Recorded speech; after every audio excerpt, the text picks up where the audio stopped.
She walks in loud like a thunderstorm, debunking myths with style and form.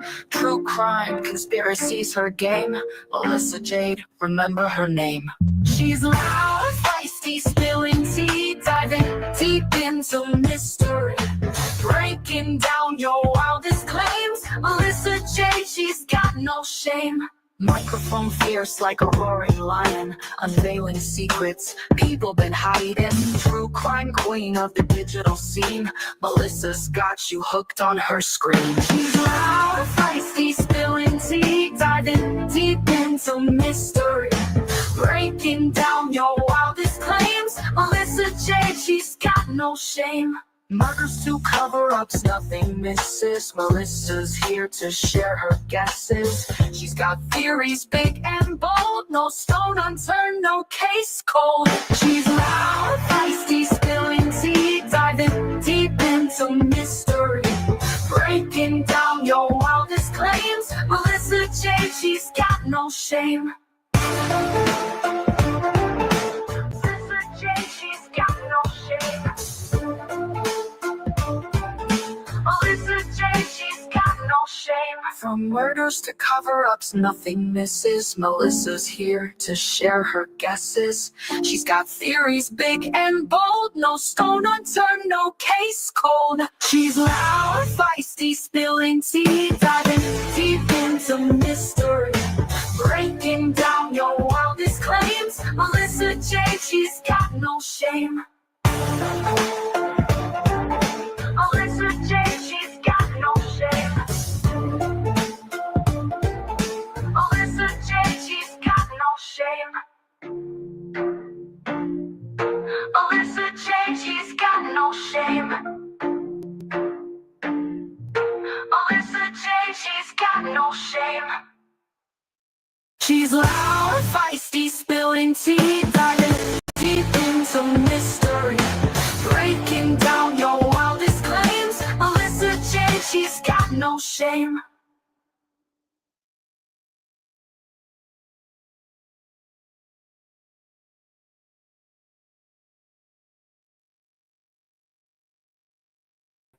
Hello, everybody. Hi, Shay.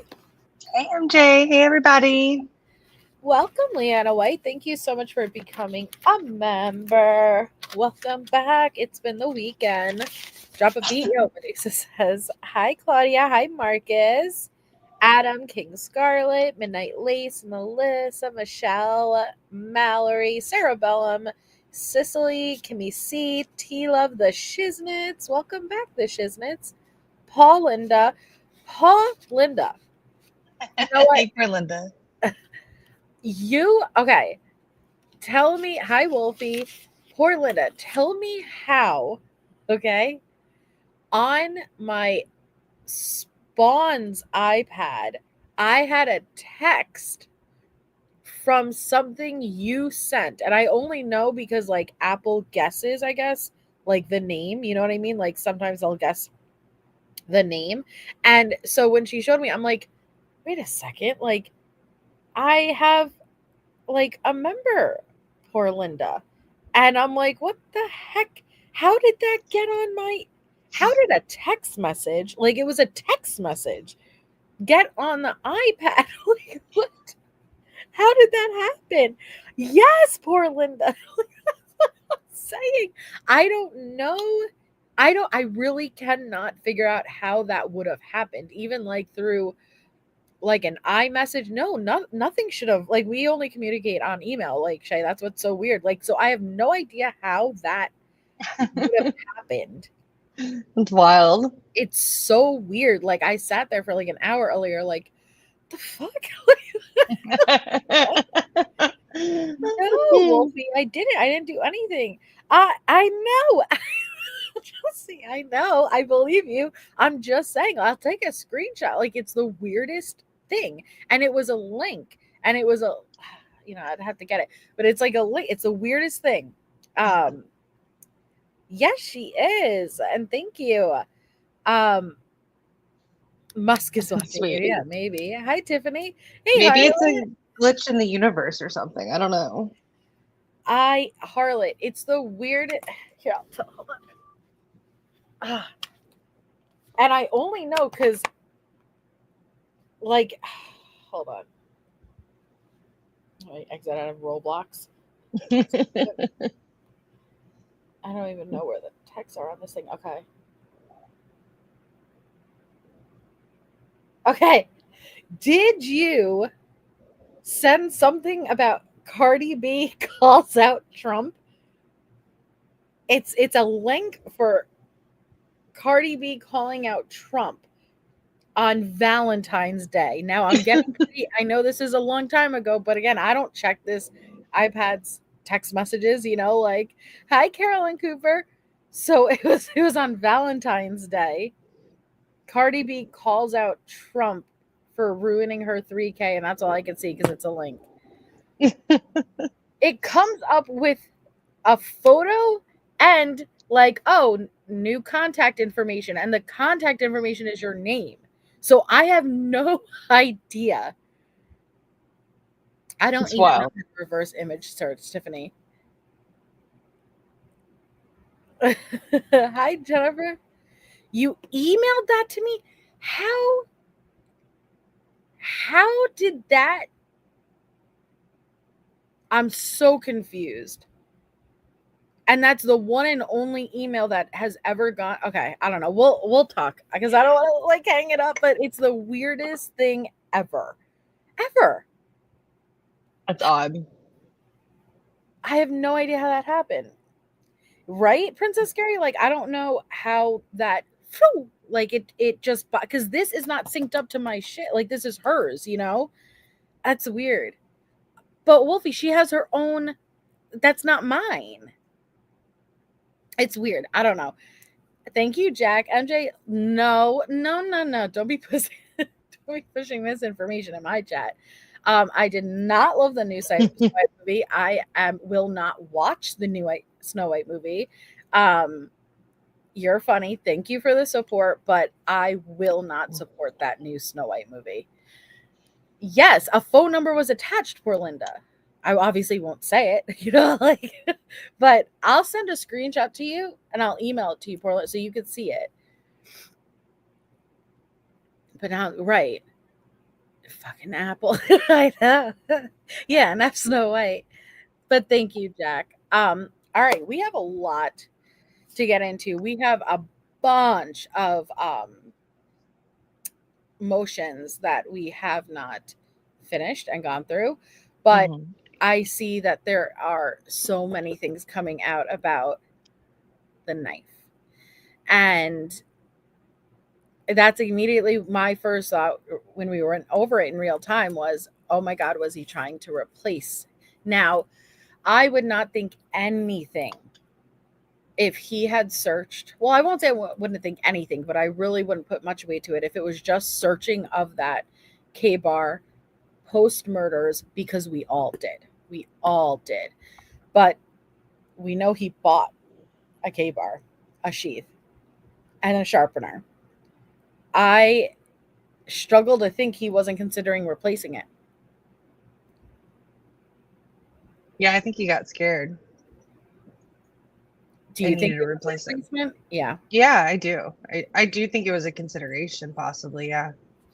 I am a bit struggling, Shay, because now, I don't want to say everything we have known about Kohberger, because we have known nothing about him technically, but everything we have heard as far as narratives being pushed was he's this smart student, right? This is right up his alley. He was able to pull this off. No.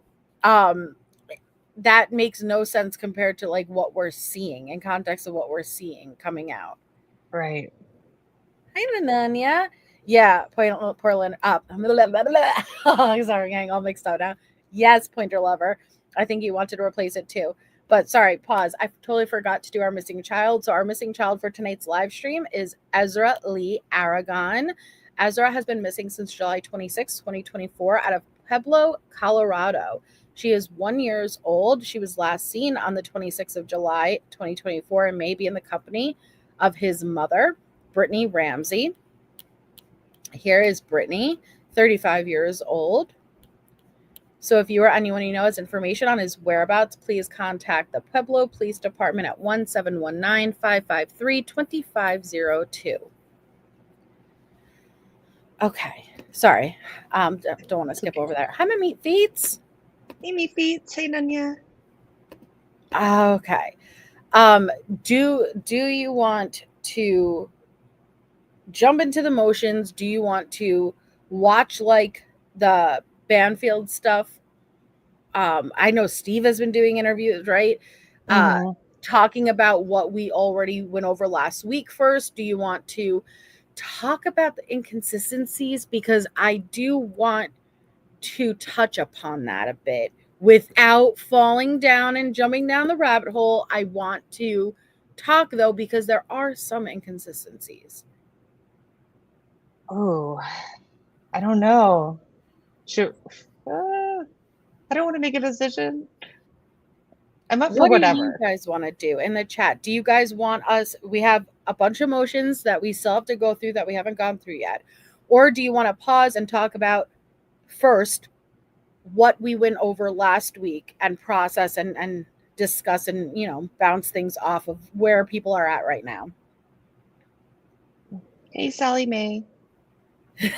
Right, Tiffany? So one, to go over the new motions, or two, to do a recap of last week. A recap and talk a bit about what came in during that stuff. We'll do both, but it's like where you want to start. Okay. I mean, might as well start like with the process first, though. Okay.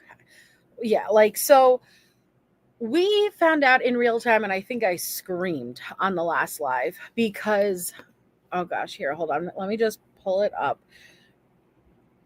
There has been so much that has come out. And let's back a second all the way to 2 lives and 3 lives ago. Thank you, Jack, for the gifted membership. Welcome to whoever may have gotten that. He bought another K-bar and shit. I haven't been able to find. No. Listen, Wolfie, cover your ears. Ashley Banfield has been so wrong with so many things. Go ahead, Shay. Tell him what news that he has been doing. Oh my God. I mean, we've seen everything from just not keeping up with the documents. That Dylan definitely went downstairs with Bethany. She denied that. She continues to ask questions about drugs. She was persistent that Ethan was behind the door, but that really was Xana. And it's just been like all over the place. It's tough. It's been a lot, but she, bless her. I think it's very wrong if you're going to be in mainstream media and especially have a victim's father on and not get that key details correct. Right. Key information. Right. So the first thing I want to talk about just real quickly is there has been inconsistency as far as all of them were likely asleep and in their beds by 4 a.m. We're starting to really see that may not have been the case, Shay. That they were all in their beds by 2 a.m.? Oh, I'm sorry, by 2 a.m., but likely asleep by 4 a.m. Okay. What makes you think that? Like, what's the differ there? This document, which one was it? It was it the, hold on, let me pull it up. I don't know if it was the 911.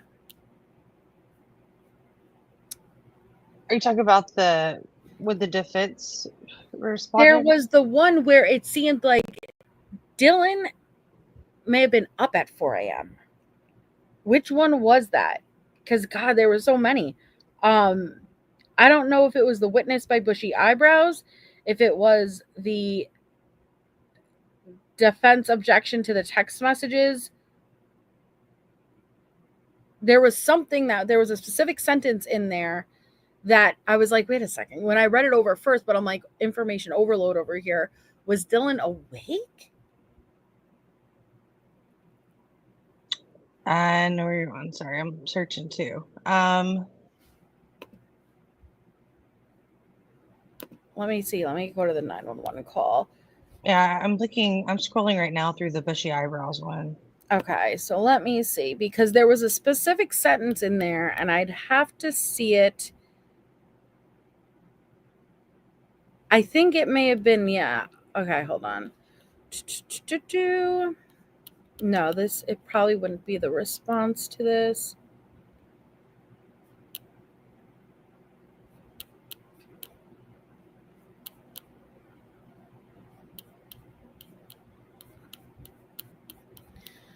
Maybe it was in the text messages. There was the text, I think, said she was up. Yeah. So then, hold on.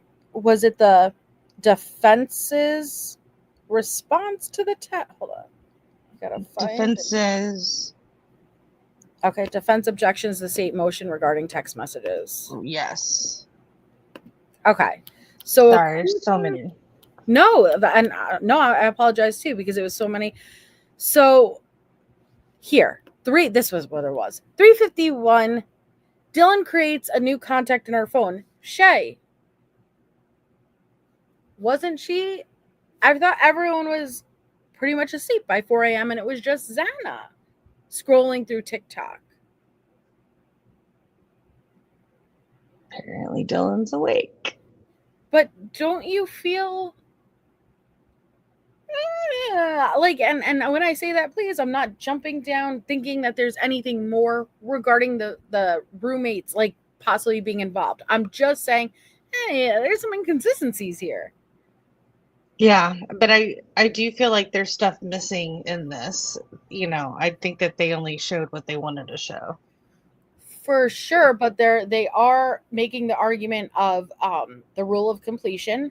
And so I'm like, would they cherry pick this chunk of messages?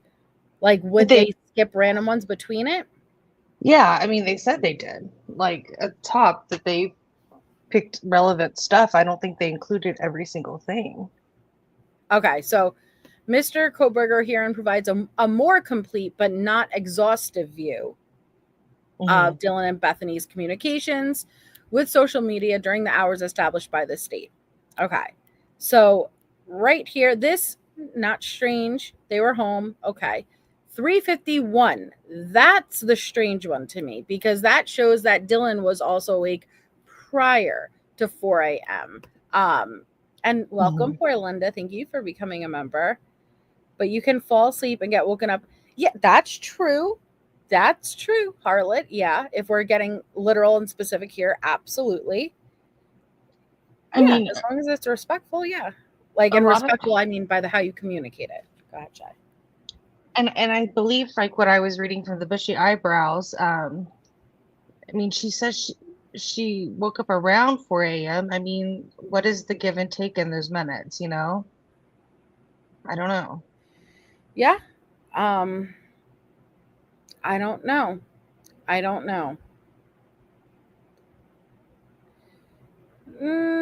Truth says they're talking about the victims being asleep. 3 of them were. Xana wasn't. Ethan was probably half-ass asleep. See, I interpreted and perceived it as everyone in the house. Right? That's how I interpreted it, but maybe they meant just the victims. I don't think all the victims were asleep when they were attacked, no. You think, well, no, let's say by 4 a.m. when allegedly Bryan came in. I think Maddie and Kaylee were probably asleep. I think Ethan was asleep, and I think Xana was still up. Yeah, that's what I thought. I know in one of the documents for the state's rebuttal witnesses, they have a rebuttal, like the state has a rebuttal witness for the defense when it comes to toxicology and how the victims, like more than one, were in such an intoxicated state that they wouldn't be able to even fight back. Yeah.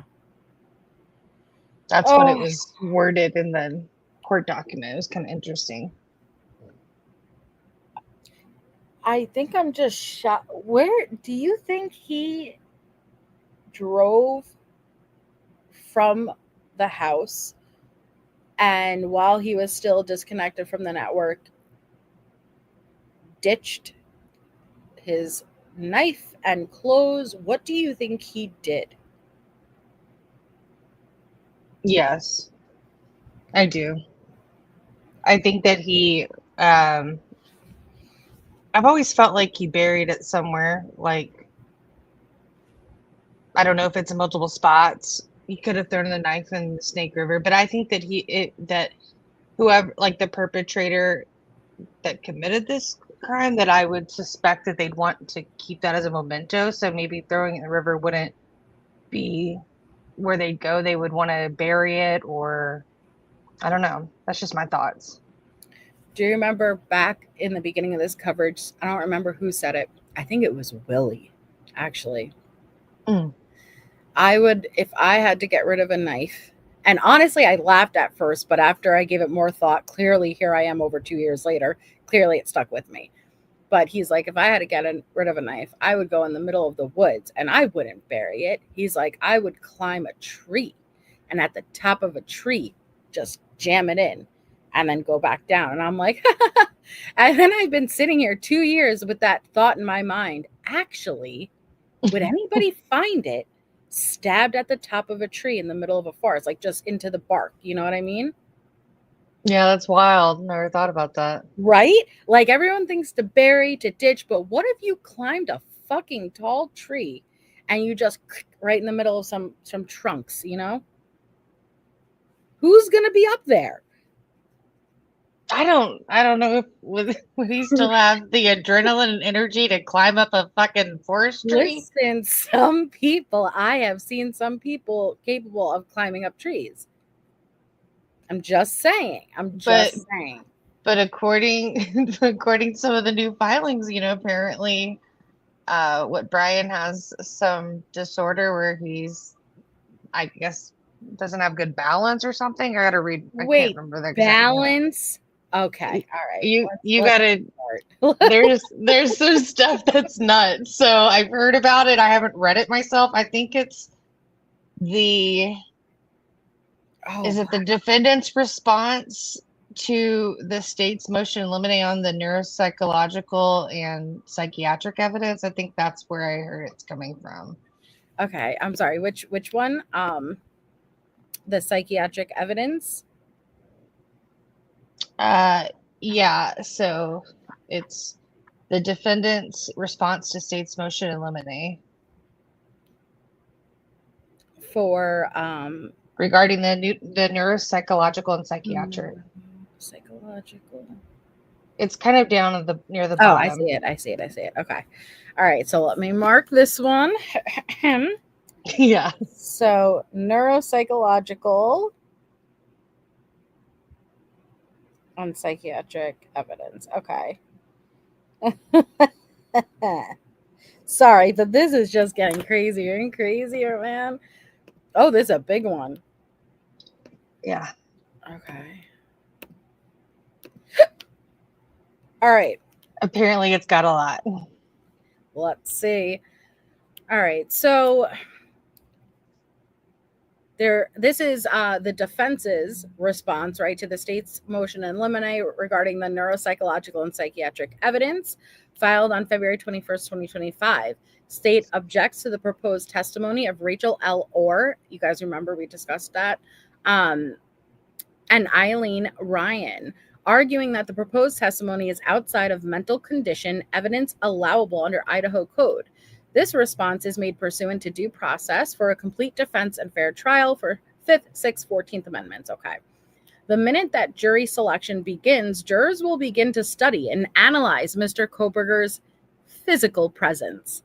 They will watch his every move and pass judgment on his every minute of the jury trial simply based on how he looks and reacts to the presentation of certain evidence and comments about him. Mr. Kohberger must be able to present testimony to the jury that he has certain physical disorders. It will assist the trier of fact to know his physical presentation, including nonverbal reactions in the courtroom, is explained by his physical condition. To exclude this evidence will result in an unfair bias that could cause a wrongful conviction. This objection is supported by the declaration of Dr. Jeffrey Lewine, an expert in neuroscience and neuroimaging. Mr. Kohberger in no way suggests that expert testimony related to his autism spectrum disorder, obsessive compulsive disorder. Oh, now he has OCD too, Shay? Mm-hmm. Okay. And developmental coordination disorder. Oh, well, la fucking da. What's that? Just wait. Developmental coordination disorder. Oh, we got the triple fucking threat over here. Geez, I even lost my tab. Okay. Are for the purpose of showing that he does not know right from wrong. Are you fucking kidding me? He doesn't know right from wrong? They're going for he doesn't know the difference between right and wrong, Shay? Yes. You guys. I have not read this yet. I've just heard that it's full of like minefields. Idaho does not have NGRI. They don't have a not guilty by reason of insanity. And the not guilty by reason of insanity falls under, does he, in this situation, know the difference between right or wrong? This is, do you know that even like legit crazy people still, snaps of psychosis, shit still won't fall under NGRI, because even in a crazy psychotic moment, you can know the difference between right and wrong. So to make such a jump to say Bryan Kohberger, a functional fucking, if people, sorry, let me roll back here for a second. And I'm sorry, because if people still think this isn't the guy, and he is a functioning fucking student teacher, a teacher's assistant, and has the position that he has, yet he wasn't able to determine the difference between right and wrong, you're crazy. I'm sorry, because this screams, oh yeah, he's the guy, right? But let me try to find this fucking loophole. Why would they need to go, you still think, oh yeah, no, he's innocent, but he also happens not to know the difference between right and wrong. What? Yeah. Do you not see she's setting the stage here, Shay? I do. Coupled with this defense, as well as the alibi defense, as well as the third culprit, somebody else did it defense. Like, where are we going here, Anne? Right. He applied to, now to be fair, Betsy, so did what's his name? Well, he didn't enter Ed Kemper. Ed Kemper, my man, literally aided the police in searching for him. Okay. Mm-hmm. Ed is one of the most fascinating brains to me. He's wild. He's so fascinating. Okay. So smart. Literally sat in the bars with the police talking to them about finding him. Okay. So I don't think that is so far out there as like, oh, well, that's so great. No, you know, because we've seen it before. Yeah. But when Edmund Kemper, you know, wasn't, oh, I don't know right from wrong. No, Bryan is. Now, if he's this is not the guy. And again, I'm not saying 100%, but if this is not the guy, why does she need to set the stage already from my client does not know right from wrong? And I swear, Shay, if all three of these diagnoses came after he's been arrested, come on.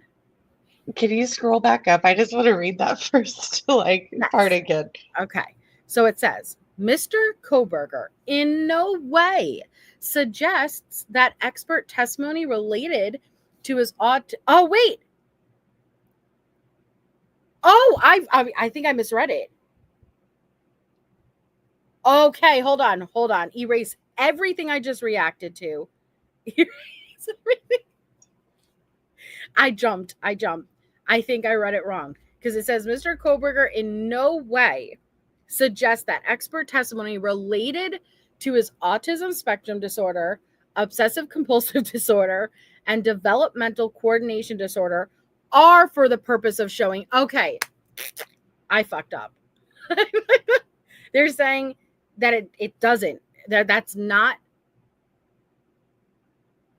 Yes, you're right. Because No if you way read to- the next sentence, then Okay. I am so sorry.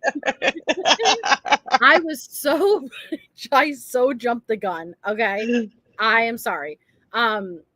So he's not suggesting the ASD, OCD, or developmental coordination disorder are for the purpose of showing that he doesn't know the difference between right or wrong. Okay, because I was about to say this is a done deal. And I wasn't trying to set you up. I really just wanted to reread it. So I'm glad we did. It's fine, because to be fair, I paused 3 times in that one sentence to react, and that was my issue. Okay. Yes, I apologize. I'm like, how are people gonna argue this? But now it makes more sense. Okay, it makes more sense. So it says, in no way suggests that the expert testimony related to his autism spectrum disorder, obsessive compulsive disorder, and developmental coordination disorder are for the purpose of showing that he does not know right from wrong. He has at all times and continues to assert his actual innocence in this case. The state correctly noted in its motion, Mr. Kohberger's disclosure states that Dr. Orr's testimony and Dr. Ryan's testimony, it's not intended to be a mental element defense pursuant to Idaho Code 18-207, but rather this testimony about state of mind as well as factual defense testimony is to be anticipated testimony solicited by the state. Idaho Code is not limited to the admission of either direct or rebuttal expert testimony to elements of the crime. Okay, so which makes much more sense, because again, they cannot do NGRI. So why would you even kind of step in that direction? I wouldn't know. But yeah, well, I think I did lose my mind, but too quickly. I was like, what? We all lost our minds. But okay, I'm just, but I'm still reacting over the 3 diagnoses he all of a sudden has. 3. I mean, I would expect, probably multiple. I think it would be weird if there wasn't. If they all came post arrest. I've already explained how I feel about that. You can get, yeah, I know, but I should have slowed down. But no, it isn't that far. It isn't that far of a leap at this point. Well, the state will absolutely, whatever expert gets up on that stand with that diagnosis, the same way Dr. Dorothy Lewis rolled on in there, okay? State is going to be like, okay, when did you evaluate Mr. Kohberger? Oh, is there any prior diagnosis, any time, any documentation that shows that he was exhibiting even these symptoms? No, nothing on paper. Maybe there is something on paper. I don't know. I'm just saying. That's all going to come out. That's all going to come out. And sure. Sorry, but diagnoses are a dime a dozen currently. And when I say that, I'm not trying to minimize legitimate diagnoses, but in a second, you could have 2 doctors, one saying absolutely they have these symptoms and they're diagnosed, they would diagnose them under this disorder or whatever it may be. And you could have this. That's why you always get a second opinion, right? Always, because just because one says it does not make it true. Right. Gosh, Jeremy. Okay. Whew. It reminds me of that movie Split. Right? Well, yeah, with the DID, yeah. It says, because of the statute's broad application, Idaho Supreme Court has determined the Idaho Code applies to legal proceedings before trial, including pretrial motions.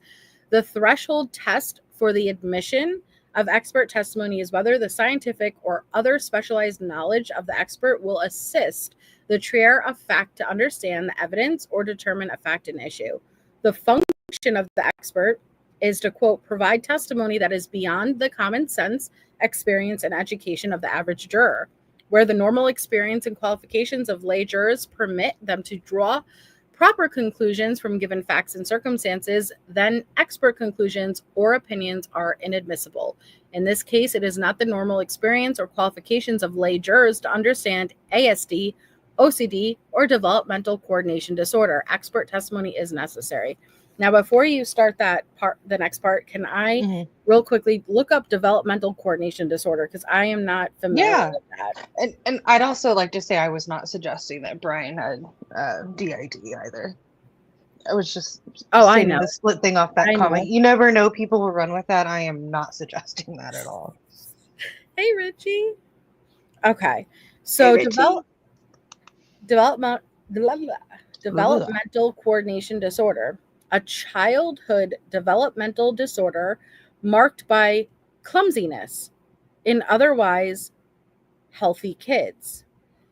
Okay, sorry, my brain's processing as I'm reading this. Developmental coordination disorder may occur alone or with other developmental disorders. Okay, hold on.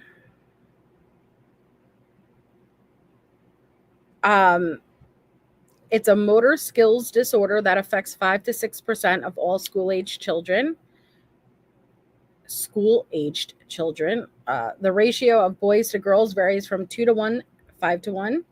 Depending on the group studied, DCD occurs when a delay in the developmental of motor skills or difficulty coordinating movements results in a child being unable to perform common everyday tasks. By definition, children with DCD do not have an identifiable medical or neurological condition that explains their coordination problems. Frequently described as clumsy or awkward by their parents and teachers, children with DCD have difficulty mastering simple motor activities, such as tying shoes or going down the stairs, and are unable to perform age-appropriate academic and self-care tasks. Some may experience difficulties in a variety of areas, while others may have problems only with specific activities. For a list of some of the common characteristics, click here. Okay, let's see common characteristics. Poor Linda just gifted a membership. Thank you, poor Linda. Thank you so much. So, child may appear clumsy or awkward in their movements, bump into, spill, knock over. I'm sorry, like this is me. Like, I didn't realize like clumsiness. But even though I know this goes way beyond clumsiness, but I just don't. I'm questioning everything with him. You know what I mean? Yeah. Because this clearly is about motor function with the actual diagnosis. Thank you, Mallory. I'm with you, MJ. You can get an expert to diagnose anything for trial now. He was a full-ass functional adult living and driving independently. Yes. Thank you so much. And yes. Hold on. I got to plug this in. Okay. So gross motor skills, whole body, fine motor skills using hands or both, delayed developing certain motor skills such as tricycle or bike riding, ball catching, handling a knife and fork, doing up buttons, printing, show a discrepancy between his or her motor skills and abilities. Intellectual and language skills might be quite strong, while motor skills are delayed. Difficulty learning new motor skills, difficulties with activities that require constant changes in his or her body or adaptation to changes in the environment. Coordination using both sides, of the body, balance, and handwriting. Emotional. I was wondering if that visual snow thing would come up in any of these documents. So It doesn't seem like that has been. If it's a true diagnosis, it hasn't been publicly made that I'm aware of. Mm-hmm. So the emotional and behavioral is they may appear uninterested, want to avoid specific activities. They may experience secondary emotional problems such as low frustration tolerance, decreased self-esteem, lack of motivation, avoid socializing with peers, may seem dissatisfied with his or her performance. They may be resistant to changes in their routine. Okay. I think I got an idea. of that now. Okay. Are you ready? Yep. All right. Autism spectrum disorder, ASD. The anticipated testimony of Dr. Orr and Dr. Ryan is relevant to explain that Mr. Kohberger's ASD diagnosis is a physical condition and how it presents in his demeanor. Mr. Kohberger has met the criteria for this diagnosis since childhood, and that is not a convenient diagnosis given his current legal situation and jeopardy. The anticipated testimony of Dr. Orr and Dr. Ryan is relevant to explaining how the behaviors and mannerisms presented by Mr. Kohberger are consistent with the individual having ASD. In addition to the opinions of Dr. Orr and Dr. Ryan, the declaration of Dr. Lewin, or whatever, explains that neuroimaging of Mr. Kohberger's brain supports the ASD diagnosis. Mm-hmm. ASD is a neurological disorder that is physical. While most people ordinarily think of ASD as a mental health condition, it is a neurological and developmental disorder that affects how people interact with others, communicate, learn, and behave. You don't have to read all of that because we did it already. It's just going through the ASD diagnosis. Oh, okay. You could read that, though. I think, well, there was a part up there about him specifically. I didn't know if it was. Oh, okay. Hold on. I didn't know if it was anything. Okay. So they're talking about ASD. Imaging of Mr. Kohberger's brain is reported in Dr. Lewin's attached declaration shows findings of structural differences in the physical makeup of his brain in areas commonly associated with the control and expression of behaviors commonly seen in ASD and listed below as taken from the website. Symptoms of and actual behaviors commonly associated with OCD are common to people with ASD. Interesting. So, hold on, I just.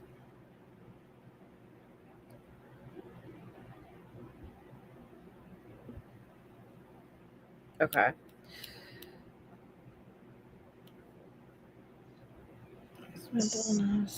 All right.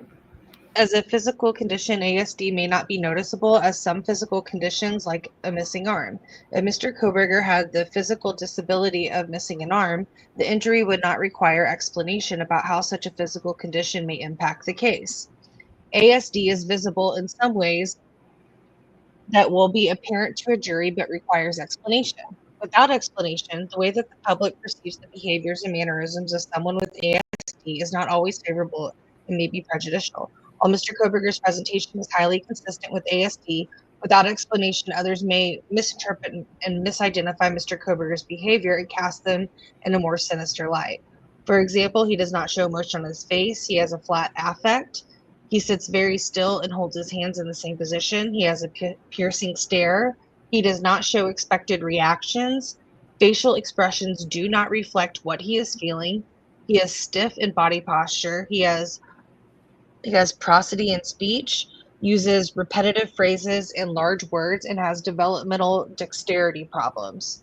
Many of his behavioral characteristics are known to be commonly associated with the presence of ASD and are clearly relevant to the interpretation of his behavior in the courtroom by the jury and may also be relevant evidence regarding their rebuttal of evidence as to the commission of the crime itself. Lord, that was a long sentence.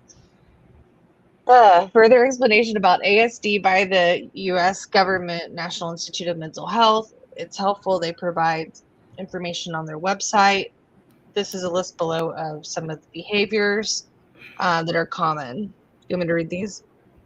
I feel like we're all pretty familiar with ASD. Right. I think we could probably. And we've read. It's so. Some of the things are so repetitive between the motions. Yeah. All right. So OCD can be independent diagnosis, but is also a set of symptomatic behaviors that are often comorbid in ASD, as with Mr. Kohberger's ASD. Notable for an example, the list of behavioral issues commonly associated with ASD, Kohberger has sleep difficulties and subsequently developed a habit of night driving or running to decompress, such behaviors being present most of his life. He also engages in frequent compulsive hand washing, wears gloves to avoid germs, has a fears of getting things into his eyes. changes his shower curtain frequently to avoid exposure to mold, and avoids anything he views as contaminating. If the state elicits testimony at trial related to these types of facts that are billed to use circumstantially the elements of the crime or show Kohberger's actions as reflecting his state of mind or other elements of the crime, he will refute that evidence through expert testimonies as behaviors related to his OCD and his ASD. By way of specific example, the state has continued to claim Kohberger was wearing gloves on the night of his arrest and placing trash in baggies. The state asserts that this demonstrates that he has consciousness of guilt and was trying to either hide his DNA or engage in the cleaning of his car. This is highly prejudicial and misleading. Kohberger frequently wears gloves to avoid germs on surfaces. Did he wear them to school? Yeah.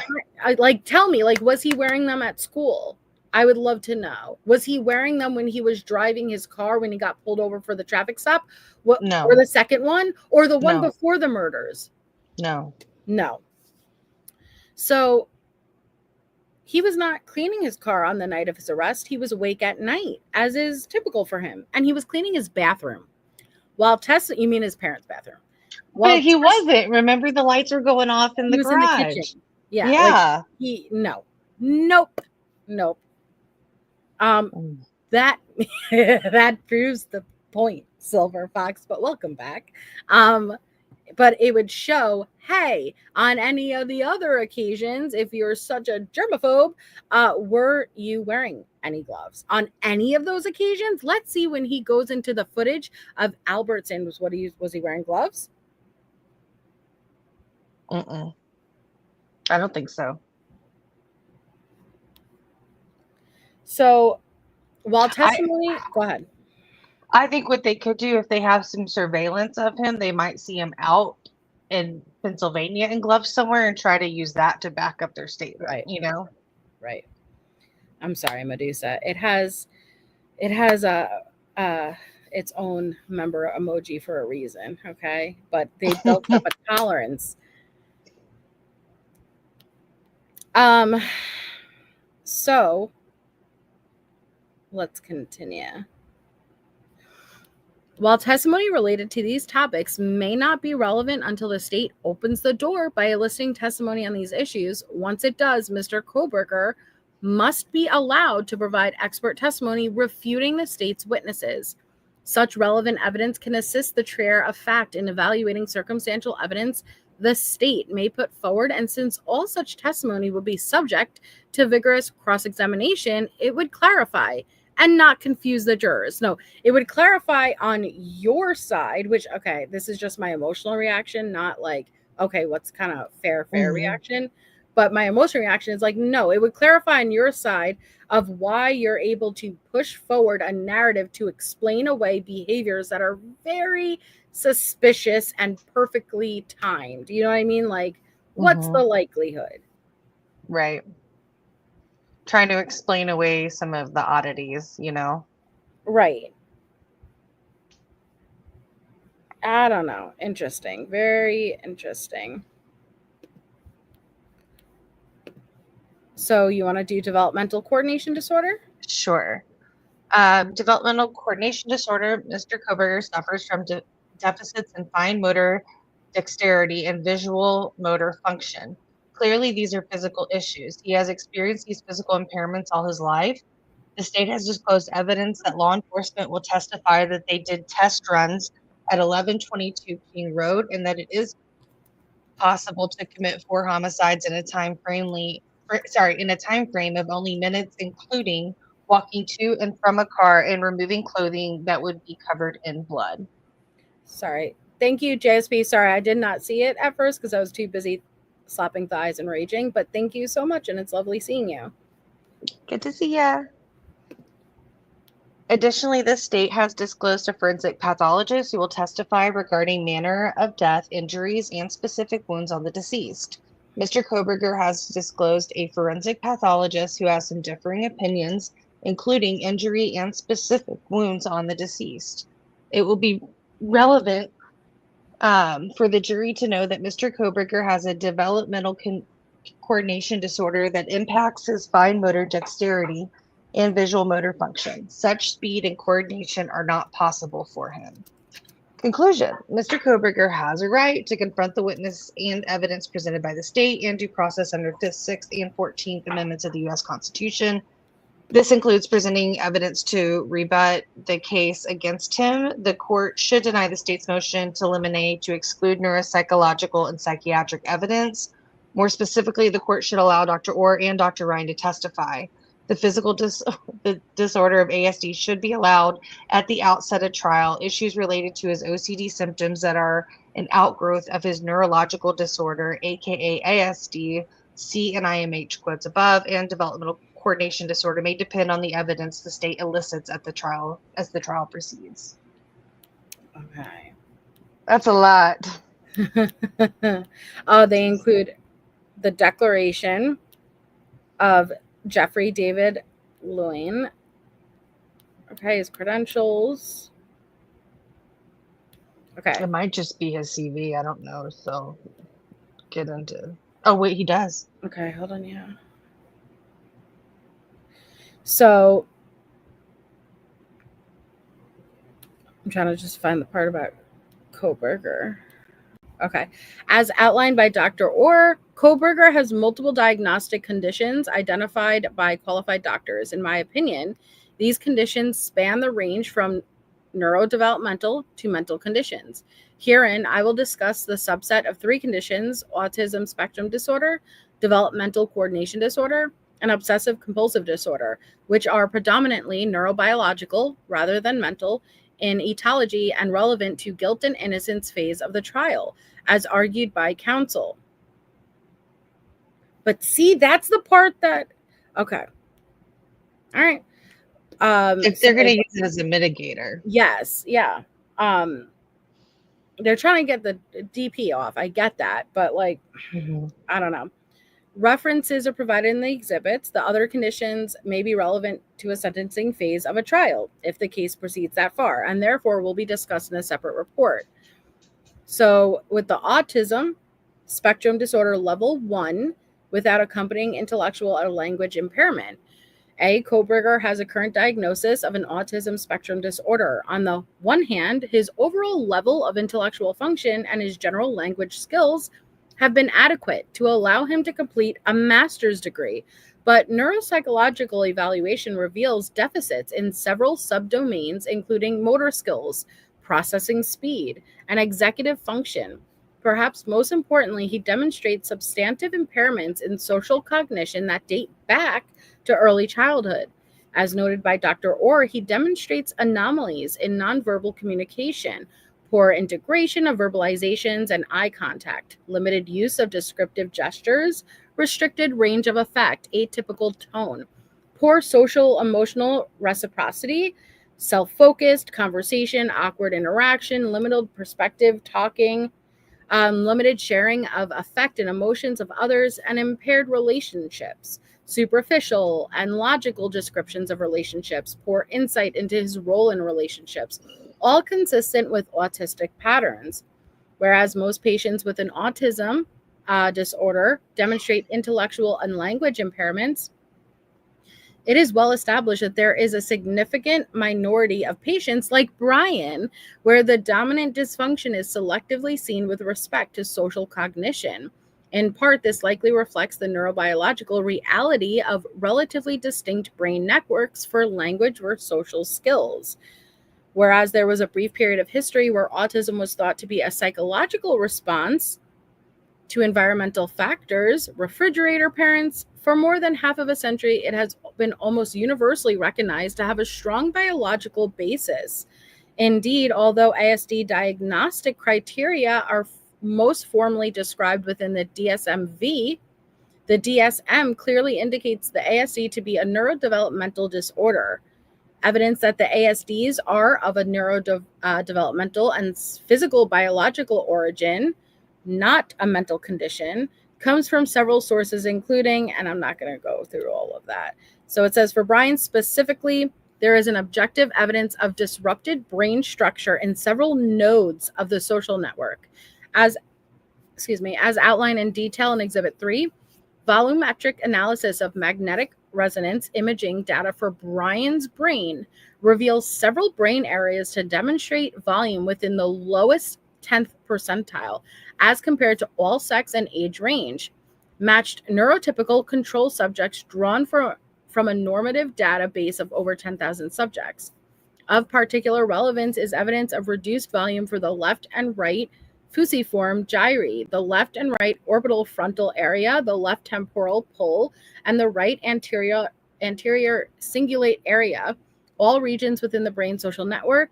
The fusiform is especially important for the recognition and evaluation of the emotional characteristic of faces. The orbital frontal cortex plays a key role in the emotional regulation of behavior. The temporal pole plays a crucial role in social and emotional processing, especially with respect to the integration of complex perceptual inputs with visceral emotional responses. The anterior cingulate is critical for social decision making and supporting empathy, prosocial behavior, and processing information about others' motivations. And apparently level 1 was formerly known as Asperger's syndrome. Okay, I figured, but I wasn't sure. Yeah, I looked it up in several credited neurosites. Right, King Scarlet? Right, it's a lot. Hey, Chief. It's, I don't know. I'm not saying none of it's relevant. I'm just saying after everything that's come out, it seems to just keep being a lot, and no meat and potatoes. Where was he? Where was he? Okay, I get. And I wouldn't be surprised if he does. I see those from what I can perceive from an outsider, just with the bits we've seen, I can see some of those characteristics. Absolutely. Now, tell me where he was. Prove to me it wasn't him.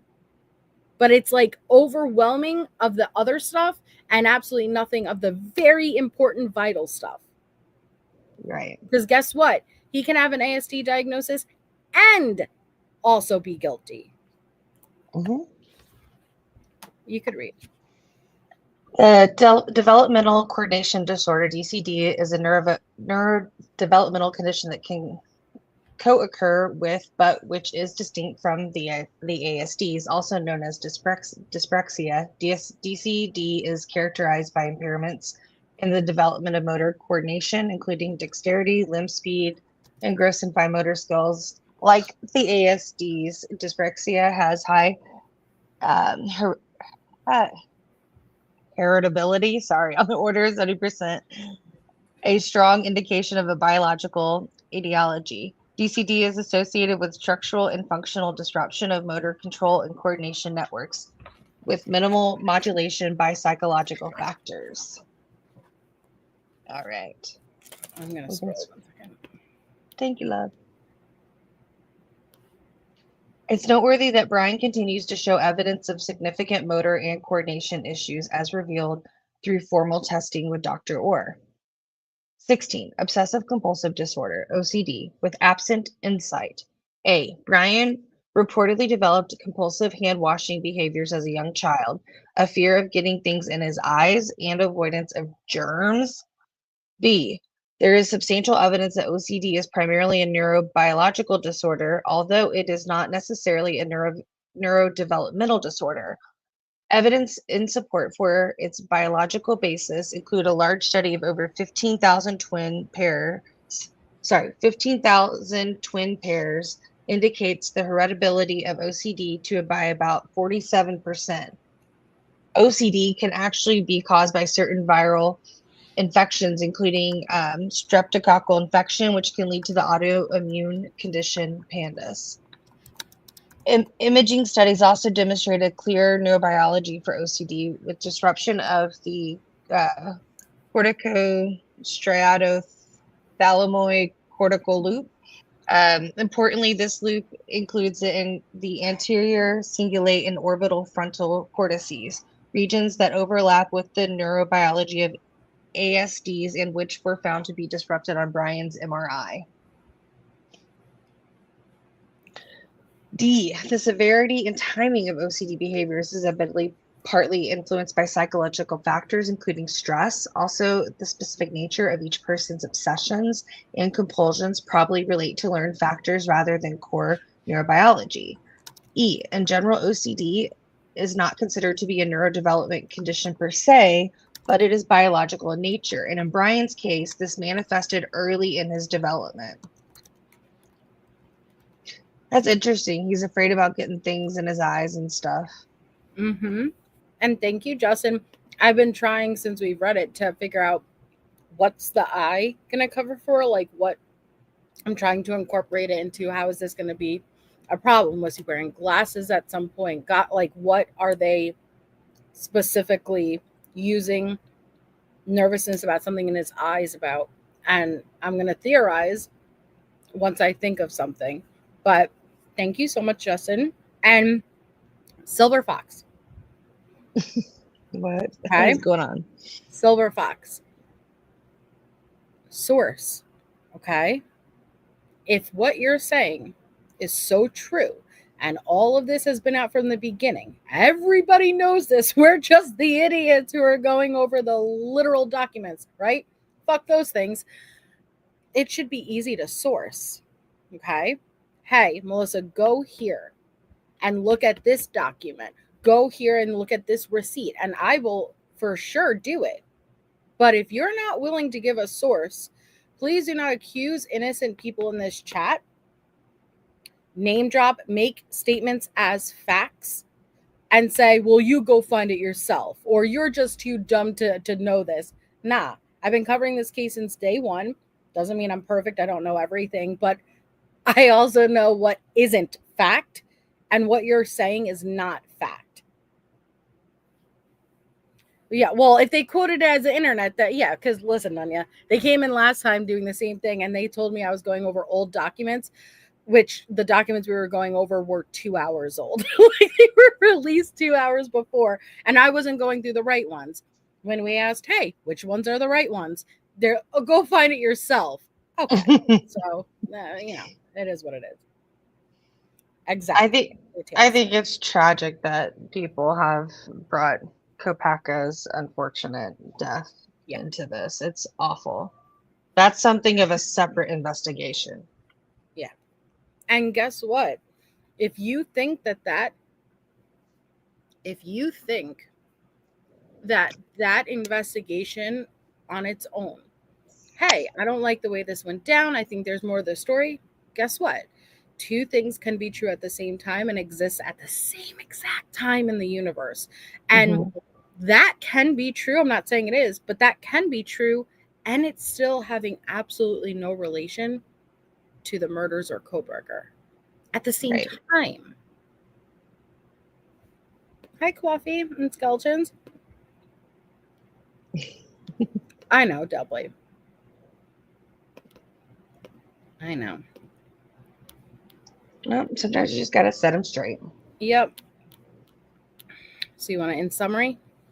In summary, based on my training, experience, review of the scientific literature, and the available data and reports on Mr. Kohberger, I believe that the conditions discussed above are of a clear neurobiological and physical etiology. Bryan's developmental coordination disorder and autism spectrum disorder are specifically neurodevelopmental conditions with physical origins in his brain's structure and function. His OCD also has a predominantly neurobiological basis, although it is modulated by psychological factors. Signed, Jeffrey David Lowen. So this was his expert report. Mm-hmm. I learned a lot. Mm-hmm. And thank you for the $18.22. 21 always is the most random amounts. The best Kohberger coverage right here on this channel, in my opinion. Thank you, 2112. You're just such an amazing person, and thank you so much for all the support. Okay. TikTok told me Tupac is alive and is in a gang of a remote African tribe. You know what? I've heard crazier things, Seven Lilies. I've heard crazier things. I have and that's Steven, and thank you for feeling comfortable enough to sharing. But I very much do not like the stigma. We talk about that often here, where you take these diagnoses and you use it to justify behavior in a very serious criminal case, uh, Mhm. and it just adds to the stigma. It makes it seem like, well, hey, if you have this type of diagnosis, especially, I'm not saying so much for this because it hasn't gotten there yet, but we saw it with Letitia Stout. We've seen it many times before where, okay, yeah, I did it. I horrifically murdered this child, but I have DID. Well, what you're doing is you're adding to that stigma, leading people to believe that if you have one of these diagnoses, you're more likely to commit an atrocious, horrific murder like that. And it's not fair. And I feel like people have worked so hard to come and educate people around these diagnoses, and it's just it pushes it back, and it sucks. And thank you, the unnamed true crime, for 777. So he has DCD but jogged every morning, worked out so hard in high school he lost major amounts of weight, and was ROTC. Nope. Well, and thank you so much for the support. And the gloves, all of the times where we have multiple times where he is on camera and caught in the middle of just existing, and no gloves. Melissa, my son has DCD. He can't zip a Ziploc bag, ties his shoes. It affects how he runs. He writes like a first grader. I don't believe Kohberger has DCD, aka dyspraxia. And thank you so much for sharing, Chris. We did see his driver's license, maybe in the handwriting, Chris. You know what? Yeah, we could show it. Share. Let's show that. Which one was it in? It's the bushy eyebrows. Bushy eyebrows. Yeah, it's. To be fair, Shay is right. Now, everything else that you explained, we can't say either way. That is true. But when I saw his handwriting, okay. Let us know what you think of this, Chris.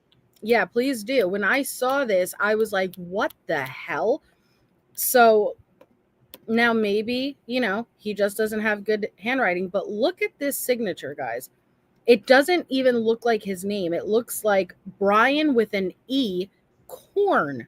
Do you see Bryan Kohberger? Yeah. Somebody close to my family has dyspraxia, and they write upside down mirrored. It's interesting. Anything with that motor skill, huh? And hey, Shakto.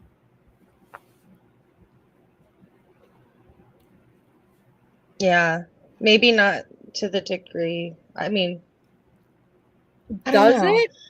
It's King Scarlet, because when I first signed, and my signature is the same from when I got my driver's license, I don't think I signed a pad. I signed paper, and then they put it on. No, we signed the digital things. I don't know. All I know is that my signature looks exactly like it did when I was 16. Have you signed it again since you were 16? They've never asked me to sign it. You take a picture, you update things, but I've never had to re-sign it. Well, that's why you haven't signed it on the electronic ones, because you signed it when you were 16 last. I mean, okay, sorry, Silver Fox, but where is your sort? You're just stating. Thank you for telling us the time frame Kopaka was killed. We didn't know that. Yeah, we did. But where's that correlation, hun? Where is that? Oh, Kopaka did this, XYZ, blah, blah, blah, blah. Source, please? Because I'm not going to let you continue repeating disinformation in the chat without sources. Go ahead. Exactly. It doesn't. Here, this is the best way I could put it, and please correct me if you disagree with it, but it does not make you more likely to commit a crime. Right. It does not add to the possibility you are more likely, because you have this diagnosis, to be violent. Mm-hmm. I think a lot of times, mental and behavioral or neurological disorders can get a bad rap. I think I told you my stepsister was schizophrenic, and she passed away a long time ago, but she was not a criminal person, but she was very different, you know? And sometimes you'll hear people like use like, you know, DID, schizophrenic, psychopath, like it just without like a true diagnosis. So, I mean, we're going off of right now what the defendant has had their testing in. I'm curious if the state has had a look at it as well, you know? Yeah. And what if he has other stuff? I don't know. I mean, not that it has to be our business, but that they're going to use it as a mitigating factor. I guess it is.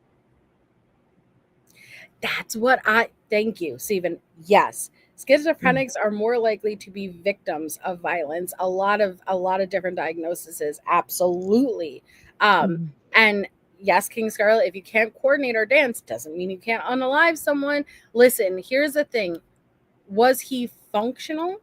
Was he able to function on a day-to-day basis without this being an issue? Then which clearly not. He's grading papers. Do not forget that the student said he would like usually be very, I think they originally said he would be very strict. And then after the murders, he would just, what was it? Should I give would have no feedback and give A's? But to be fair, I can't verify that. It's just what they said after. Oh, I have some of those interviews. Yeah. Let me see if I can find it. With the people that were in his class when he was a TA. Right, Jeremy. Yes. Oh, and I'm so sorry, Skadoosh. Let me, because I said I would respond to, because Skadoosh said, and I'm paraphrasing, but here's the thing. Like, there have been times, I know, like him with his alibi, going out night gazing, you know, stargazing in the middle of the night. There's no way I could prove I didn't do it.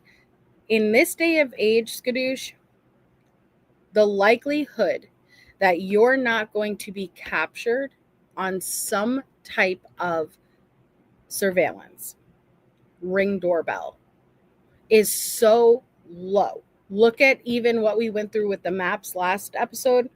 They have it pinpoint exactly his path of travel with these times. This specific camera is 20 seconds delayed. This camera is perfectly synced up with the time. This camera is a minute behind. There would be some type of evidence to show he was at least too far away, but he also disconnected from the network, right? Is that a normal pattern? Is that typical for Bryan Kohberger? Because they're going to have to establish not only that he went for nighttime drives, but that he went for nighttime drives around this time and always disconnected from the network. Because even if you show him driving around 80 fucking times and he doesn't disconnect from the network, it's a moot point, really. You have to show this was not unusual for him. So I combat what you're saying as far as, okay, well, if that's something you would usually do, even your phone would show that, right? And it would be a normal pattern for you. And him being, even if I didn't see and interact with someone, I can't tell you exactly where I was, but I can tell you around this time, I passed a 7-Eleven. I know I passed down this street. Look on those cameras, and you're going to be able to build up little bits that at least corroborate that story. Mm-hmm. Yeah. The disconnecting from the network and then perfectly reconnecting. You've been following this case from day one, Silver Fox, yet not able to cite one source? Damn. And I'm not saying you haven't followed it from day one. You probably did. But where you're following it, bless your heart. Bless your heart. Can you come with a source? It seems like you've been following Rory, lies and non-transparent. I don't know where you're getting your information, but I think that's the problem. Not that you're following it, but the places you're following it, when you could very well log on to the docket and pull these documents for yourself and read it, educate yourself.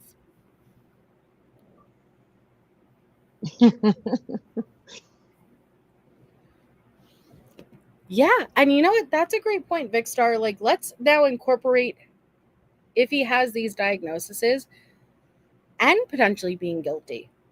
Could explain why he was so meticulous, right? Why he was so cleaning it all and made sure to get everything. Who knows? I guess you could use it both ways. Yeah. He's not going to tell us where that nonsensical harlot. Don't make him laugh. I'm sorry. I think him, maybe her. I think the fox applies him, but who knows? Don't make him laugh. Source schmorse. Okay. Let me go back because there was still more. Curriculum. All right, what is this? His this is his grant supporting history. Honors. Yes. Yeah. Bravo. You've done well.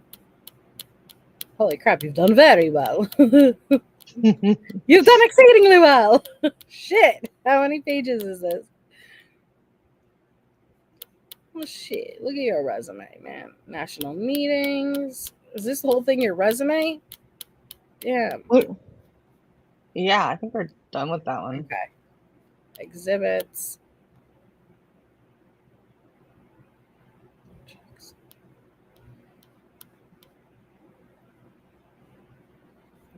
Okay, yeah. What shall we do? Woohoo! MJ, I could be completely wrong. So can I. Did you see how I jumped the gun earlier? An hour ago? I think some of the cognitive evidential campaign is designed to offset Kohberger's lack of jury appeal and needs to rehabilitate him. Jury won't like him. And thank you for the support. Maybe. Yeah. She absolutely knows. And listen, she isn't wrong. Okay. To be fair, she isn't wrong. The first thing once he was arrested, people went for is that hollow stare he has and lack of emotion, what appears to be lack of emotion, and his stoicness, and how we really haven't heard him speak anything other than, are you Bryan Kohberger? Yes. How do you know what I mean? Like the basics. And so she isn't wrong because already there is this idea of him. And I won't deny that. But what is the difference between him and every other person charged? What only matters, not what JLR puts his title as, not what Ashley Banfield on News Nation says, the jurors. And that is why there's a long vetting process to choose those jurors. Right. I sent you a link of that interview that you're talking about, what they have with the WSU student who was in his class. Oh, wow, okay. Welcome, Sally. Thank you for becoming a member. Okay, so let's do a little intermission and watch that. Okay. I'm going to use the restroom while you start playing it. Unacceptable. Yeah.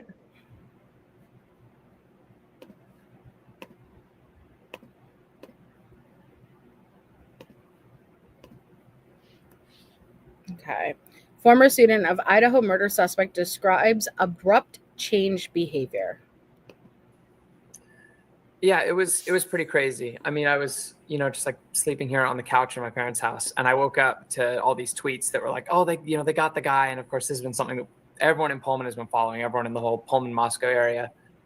And so, I look on my phone and I see the guy's name and I see the picture and I'm thinking, that looks a lot like my TA who's also named Bryan, but that would be crazy.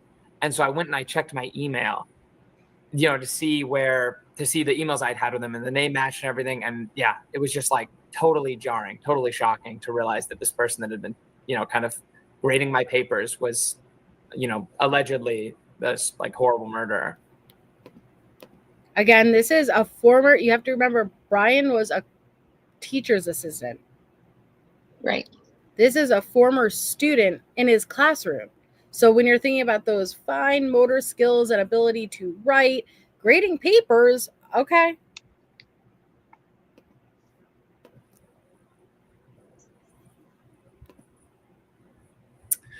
Entirely. All our interactions came in the form of the class, and not even like, office hours. Like, it was all within the confines of a lecture hall. Why can't we hear the questions? Do you know how hard it is to gauge the answers when you can't hear the questions? I know. This is the one that like popped up first, and I remember watching it. Lecture hall. He was pretty strict as far as grading goes. When he came into class, he was very, not super mentally present. He would stand up at the front, look at the ground. He had a lot of like boilerplate responses he would give people rather than, maybe something he had thought up on the spot. It seemed like he would be, he'd come in knowing what he was going to say to like most interactions. And then when he would grade your papers, he would be grading you on what he ended up calling like a higher standard. But what it really felt like to us was he was grading us like he would have graded himself as a PhD student. And so that was just kind of like, we were all annoyed by him. And so I knew his name, I knew like, oh, TA Bryan, like he sucks at this. Like he's grading us too harshly. And that was like an annoyance. But obviously beyond that, we just thought he was a little weird and kind of, a bad grader.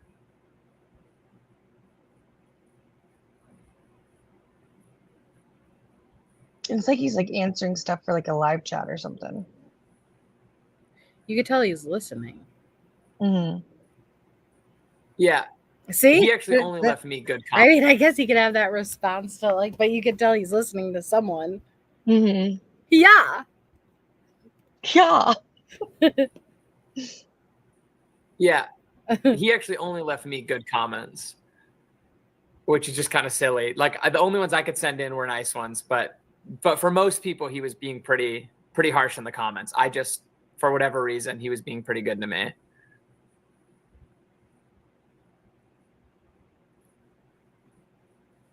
Yeah, actually, we had, our professor was big on the idea that like, if we're all going to be attorneys someday, then we have to know how to argue our case. And so he scheduled a day where everyone, came in ready to argue to get their grades up, and he brought in Bryan and he was like, all right, go at him. And he had Bryan stand up and everyone was, like a few people were on his side because they wanted to keep their high grades and not like have questions be cut out or whatever. But for the most part, it was like, half of a 150 person class just asking him all these real critical questions and he would answer. And he'd actually, he tried pretty hard to defend himself, which was the kind of thing that our professor loved. He wanted the like courtroom environment. And so, so there was just a period of class where we were all sort of arguing about this. It wasn't like yelling or anything, but it was certainly conflict, Interesting.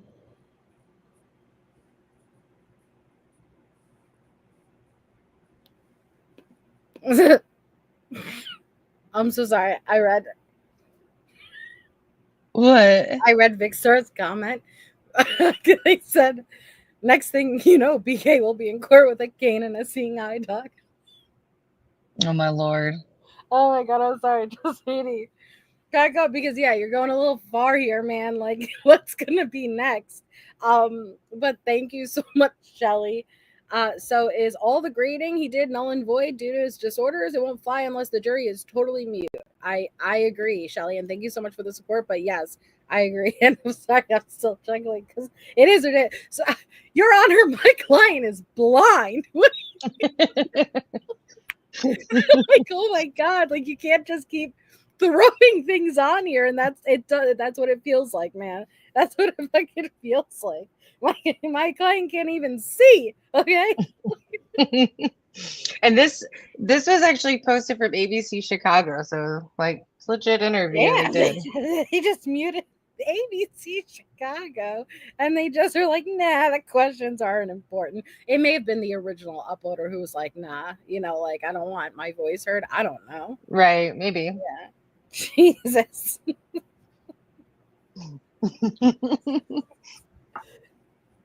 Yeah. We just, it would have been about a month before winter break when like the murders happened.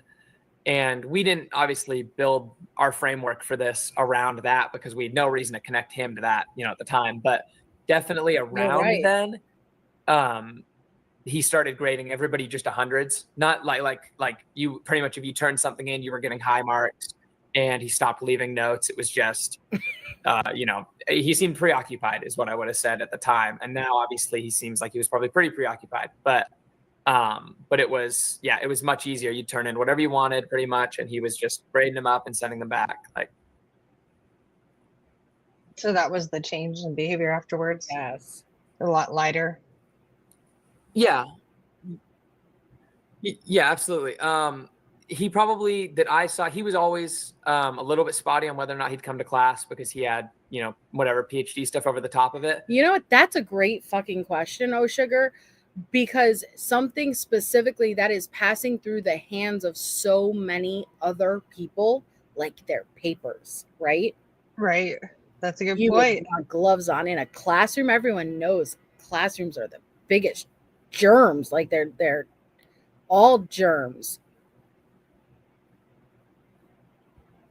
They're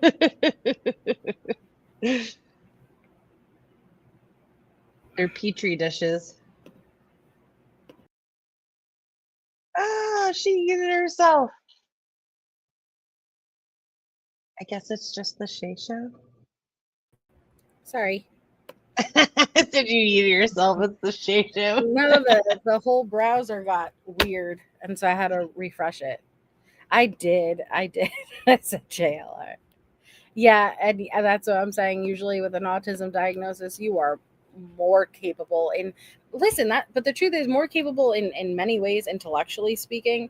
It's actually very fascinating to me how someone diagnosed with ASD, the way their brain works, they are some of the best minds in history had an ASD diagnosis. And I understand the emotional and social aspects of it, and I can understand that. But Right. Oh gosh, Blackhawk, they don't turn in actual papers anymore. It's almost all electronic. You probably avoided most of that. Maybe that's a good point. But you know what? I know some teachers make you do pen and paper because if they're an older school teacher, they don't want to lose that. I think that would be a good thing to look into, though. Mm-hmm. The couple times that he did come after or around that time period, I remember him, he had like a little bit more facial hair, just like stubble, but definitely less like well kept than he was. And he was a little quieter. He didn't. I'm sorry. What did you just say? Did you say that he was always well kept and then all of a sudden he was changing his appearance? Yeah. Got a little stubble all of a sudden. He was growing out a beard after the murders. Mm-hmm. And probably thinning out the bushy eyebrows. Mm-hmm.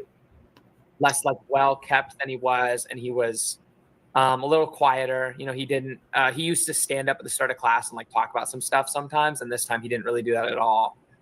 He was definitely, I think, like the previous like mental preoccupation that we had been noticing, where it was like, he didn't really want to be there. That was at like an all-time high, and he just, didn't look like he was doing great. Mm-hmm. I haven't watched that one in a long time. It's been a couple years. Oh gosh. Okay. Let me see what we should do. How about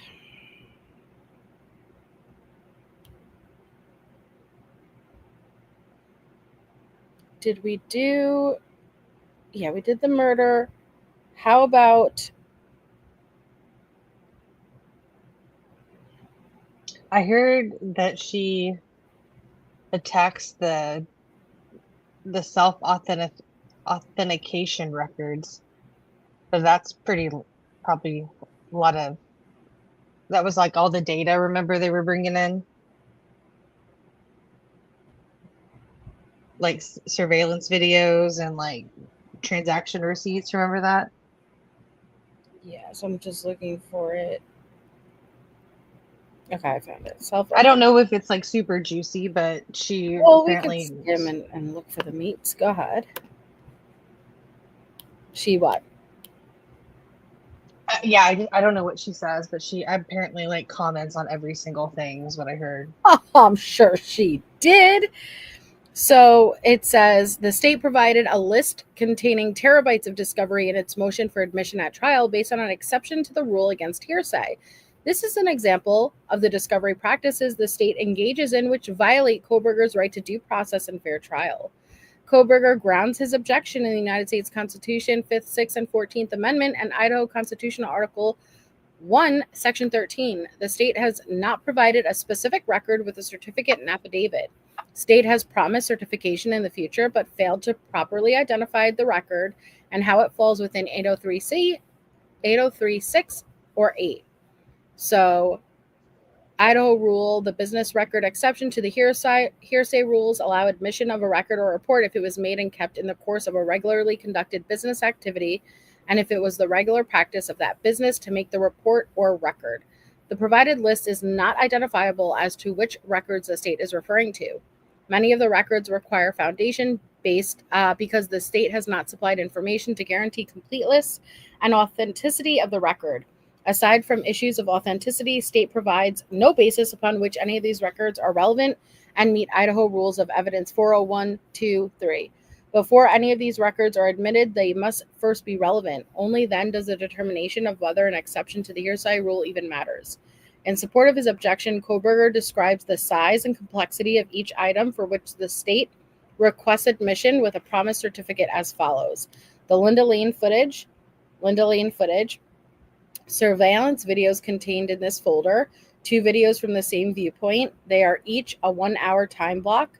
Counsel has located in discovery video footage from the 2 cameras that are between 8 to 9 gigabytes of data. This data runs in numerous clips of varying length with an approximate total of 12 and a half hours. The state has not provided any specifics related to what it intends to rely on or use as evidence, nor a certificate that the videos was made,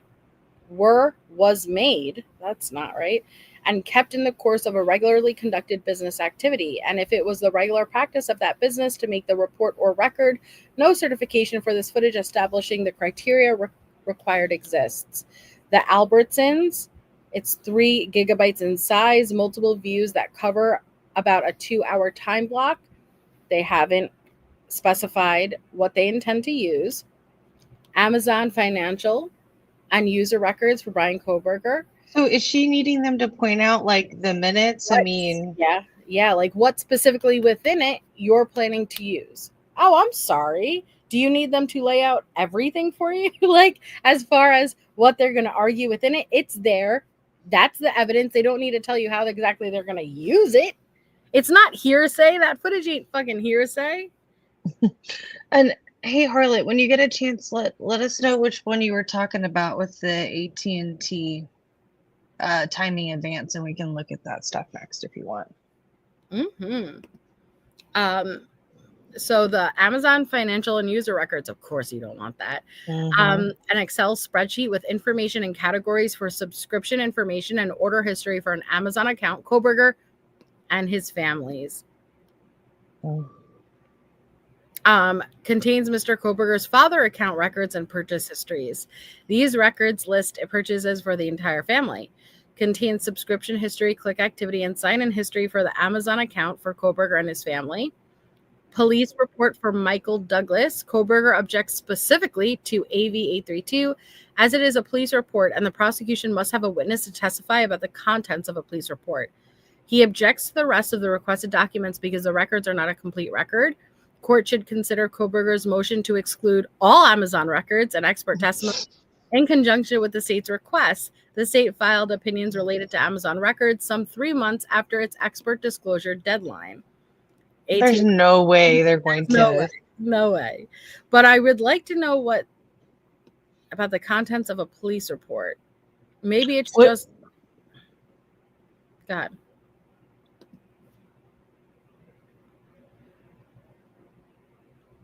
Okay, AVA 32. Can we scroll back up? And what does that one fall under? Number 4?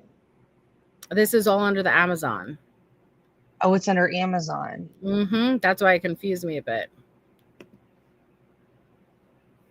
I'm not sure if the police report is just in regards to something documented within a report. I'm not sure. Interesting.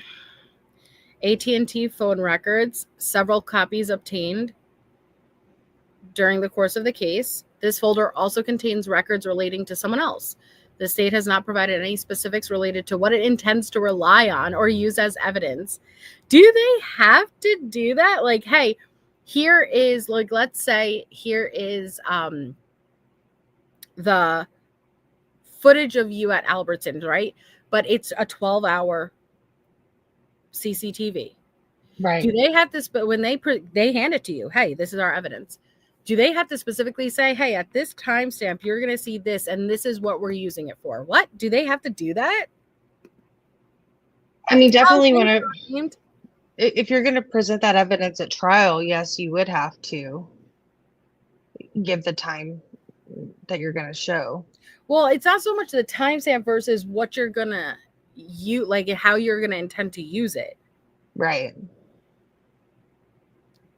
Oh, thank you. So this is very similar handwriting, sorry, that he has more currently. Thank you.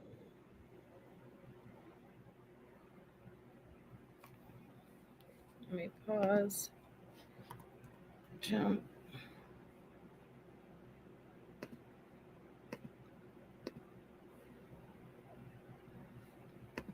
It still kind of looks like corn.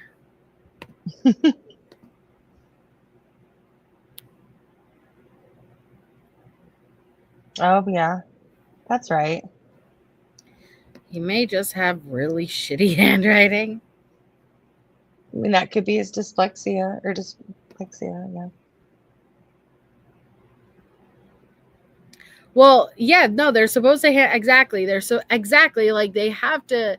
The rule of completion also, which you're arguing, you have to give it all. But then at the same time, you have to say like what you're intending to do with it, and you like I guess so. I don't know. The only thing I could think of is say that all this information was pulled from the family.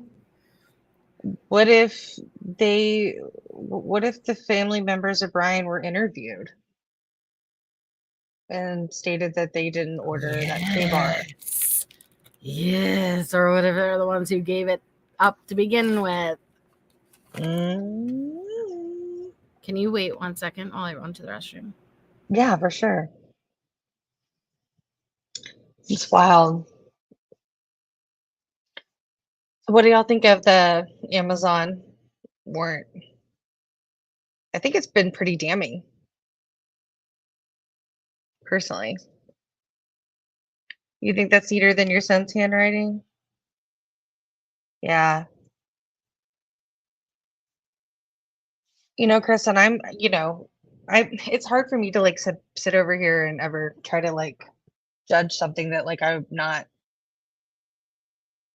ever really going to be part of. I have to trust an expert on like diagnoses. So I try not to judge, but take in the information and just listen. What is that? Isn't it dysplaxia? Dysplaxia? All right. Harlot, the state's motion eliminate. Okay.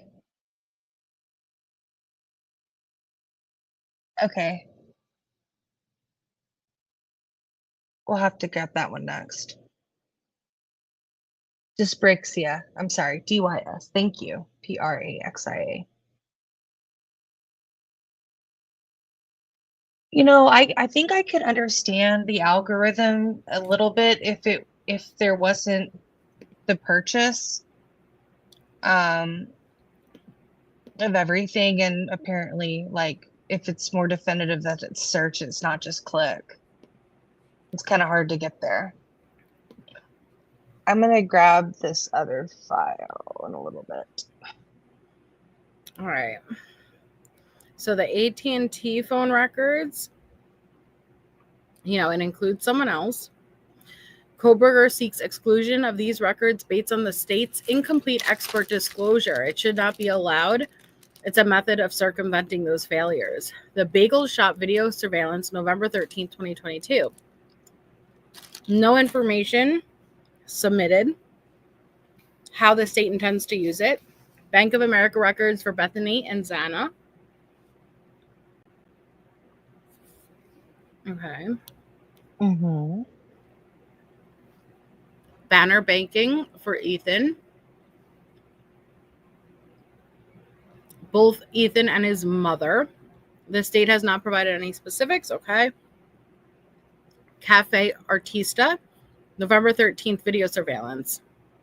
It contains still photos as well as multiple files of recordings. 2 hours. Corner Club video surveillance, 12th to the 13th. 2 files, maybe duplicate disclosures. Video surveillance is from 14 different cameras with multiple hours of video footage. No disclosure containing what sections of the discovery intends to use at trial or how this record is at regularly collected and maintained record for this business. Corner Club financial transaction receipts, 138 pages. Oh. Costco surveillance, the 13th. It's up from 10 cameras, runs an hour. DeSales students' records regarding Bryan Kohberger. It's thousands of pages of documents that are not organized in any fashion. It includes information related to Kohberger's calendar, coursework, drafts, final drafts, testing, emails, syllabus for classes while he was a student at DeSales. So it doesn't provide. The state has not specified what out of this extensive and disorganized information it intends to use, how records contained in Kohberger's personal school Google account are a business record kept in the ordinary course by DeSales, and how these privacy-protected education records are admissible in court. My understanding was, I think that DeSales they worked with law enforcement to give them that information. Yeah. Because this was a hot topic back in the day of whether that stuff was private. I don't remember the specifics. I didn't get too much into it back then. And I thought it was his DeSales email address that was set up under the Instagram or something. I don't remember specifically, but I remember the topic of the DeSales stuff being prominent. All right, so we got Dick's Sporting Goods, record of sale for Bryan Kohberger. Disclosure contains copies of sale records from June of 2022. Not sure what they're going to admit into evidence. Discover financial records for Kaylee. Contains a certification of 33 pages of records. The state has supplied 17 pages, including compliance forms and emails. This record's incomplete.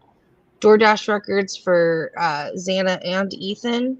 Contains Ethan's DoorDash records, but does not contain records for Xana. The 4/5/23 disclosure is a DoorDash search warrant returns. The warrant returns contains photographs, a list of deliveries to 1122 King Road, and span as far back as 2019 in a spreadsheet of communication between the person ordering the food and the DoorDasher. The state has not specified which of these records it intends to use at trial, how they were made and kept in the course of a regularly conducted business activity, and if it was the regular practice of that business to make the report or record. That's interesting. Early warning records. This disclosure contains some certificate but no record with content. Mr. Kohberger does not know what the state intends to rely on or admit. The Elon financial records for Kaylee. These records were contained in a folder related to a P1 FCU account for Kaylee's relative. The state has not specified which of these records it intends to use. ENS Services, which is at 1300 Johnson Avenue in Pullman, Washington. This is surveillance video for November 13th. This disclosure contains 2 dates of surveillance, each with 125 entries. Again, the state has not said which ones they're going to use. The Farmers Insurance surveillance video on November 13th, 2022. This surveillance it comes from 2 separate cameras. It has multiple views. Again, the state has not reported on what they're going to use. The Forest DAX, which is crypto.com financial records for Bryan Kohberger. This disclosure contains records that show purchase history and include the time, but not the date, account activity, and automated chats relating to account updates. The state has not provided any specifics related to what it intends to use. It also says that on March 13, 2025, for the first time, the state disclosed that its expert, Michael Douglas, intends to rely on this record. No opinion regarding these records has been disclosed. Does that have to do with Amazon? Yeah, crypto, Forest Stacks crypto, financial records. Yeah, it would all fall under. If he's expert, unless he is not doing it solely for Amazon versus an expert in like click activity and stuff Right. like that, Maybe, yeah. That's interesting. The Grub Truck video, which we're all aware of, this was disclosed, contained 4.5 hours of video. Not sure what they're going to use. Harbor Freight business and surveillance videos. This doesn't have a specific date, but it says this disclosure contains surveillance video receipts and product manual. Most of the purchase receipts belong to people other than Mr. Kohberger. Again, the state hasn't said what they're going to use. Harlot, I know. Like that's what I was don't thinking. Want to go too far down the rabbit hole, but like we'll never let go of received an order. You know, like shit. I know. I can't let it go, Melissa. Neither. Listen, you know that we sat there night after night after night after night. You know, like received. What does it mean? What does it mean? Mm-hmm. Oh, all right. The Idaho Central Credit Union, ICCU bank records for Maddie.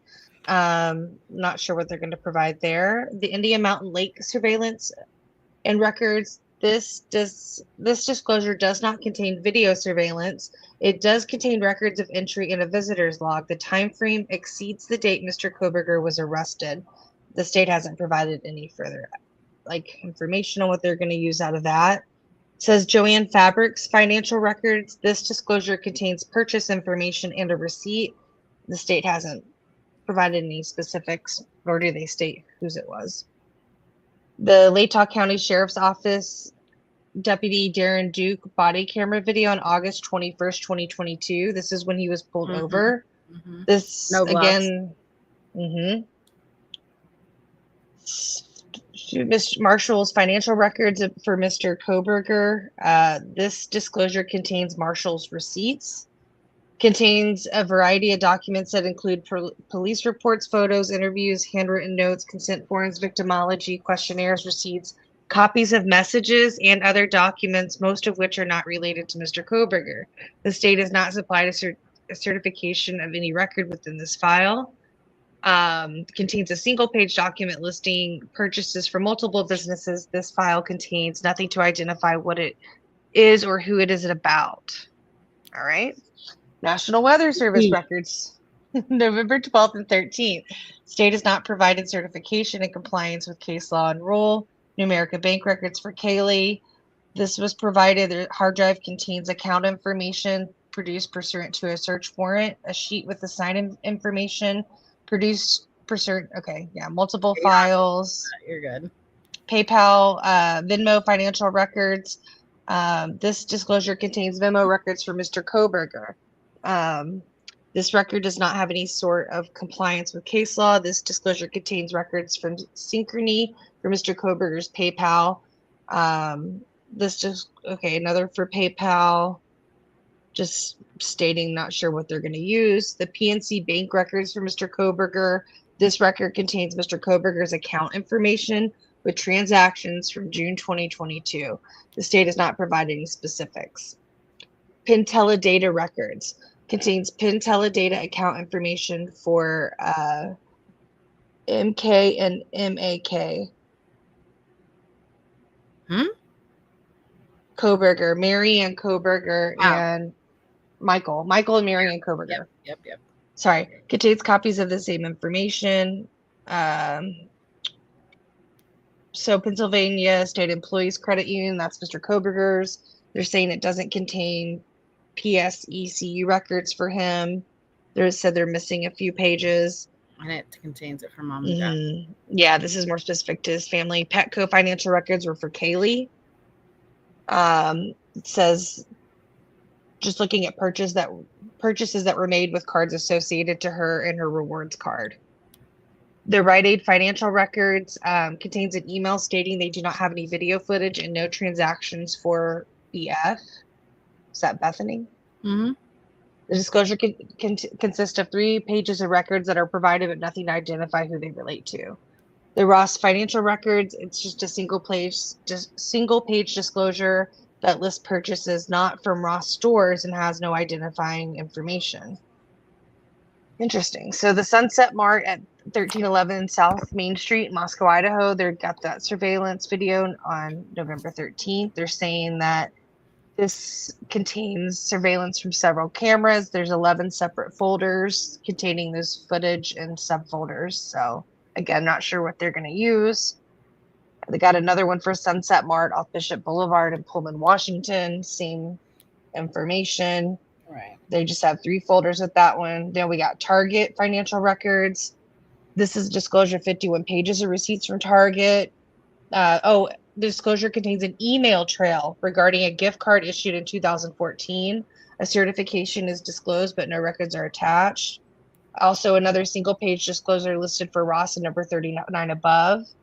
Again, another piece of evidence, this disclosure contains a letter to Agent Douglas stating they are providing the records for Dylan Mortensen and Bethany Funk from Target. This disclosure provides a certification stating 5 pages of documents are provided. They didn't provide them all. Number 43, TikTok user records for Xana Kernodle. This record contains user history, including use, messaging, and videos. Not sure what they're going to use there. TJX financial records were for Dylan. It contains email communication relating to the disclosure and single record of a purchase by Dylan on October 18, 2022. T-Mobile phone records for Kaylee and Dylan Mortensen. This disclosure contains call detail and subscriber records for Kaylee and Dylan from June 23rd, 2022 through August 1st, 2022. Umpqua bank records for Dylan. These are just for her. And also, additionally, this disclosure contains a copy of a grand jury subpoena and a letter of instruction. Number 47, Under Armour. Sorry, not looking. Go. Under Armour transactions records for Bryan Kohberger. This disclosure contains a letter responding to the records request and a record of a single purchase Mr. Kohberger made in Pennsylvania on June 24, 2022. Thank you, Lady F&T. Off topic. Get B&BW covered in Ross's body wash now. Okay. And thank you so much for the support. And happy birthday, Mom Silk. Happy birthday. U.S. Chef Store. This is just, again, more surveillance. It's about a 25-minute video. They're stating the Ulta financial records. This was for Kaylee, Madison Mogen, and a person identified only by a member ID number. Again, nothing related. We don't know what they're going to use. Verizon phone records for Ethan, Bethany, and Jack Decker. So that's just for disclosure contains phone downloads for each of the named persons. This disclosure contains records for Ethan and Bethany. There are no records for Jack in this disclosure. The state has not provided any specifics related on what they're going to use. Next, we have Walmart surveillance and financial transaction records for Bryan Kohberger. This disclosure contains purchase history for Mr. Kohberger. This disclosure is one of the several containing surveillance videos from Walmart. In this particular photo, there's multiple cameras and surveillance videos. Said these would not open and were provided in a converted format, and not every video from this folder was provided in the converted format. So, Washington Department of Motor Vehicles, they have surveillance on November 18th. That's allegedly when Bryan changed his plates. It says this disclosure contains surveillance footage. And also, yeah, okay. So these videos. Sound. It said no sound. Okay. Yeah. Okay, so Washington Trust Bank records for Mr. Kohberger.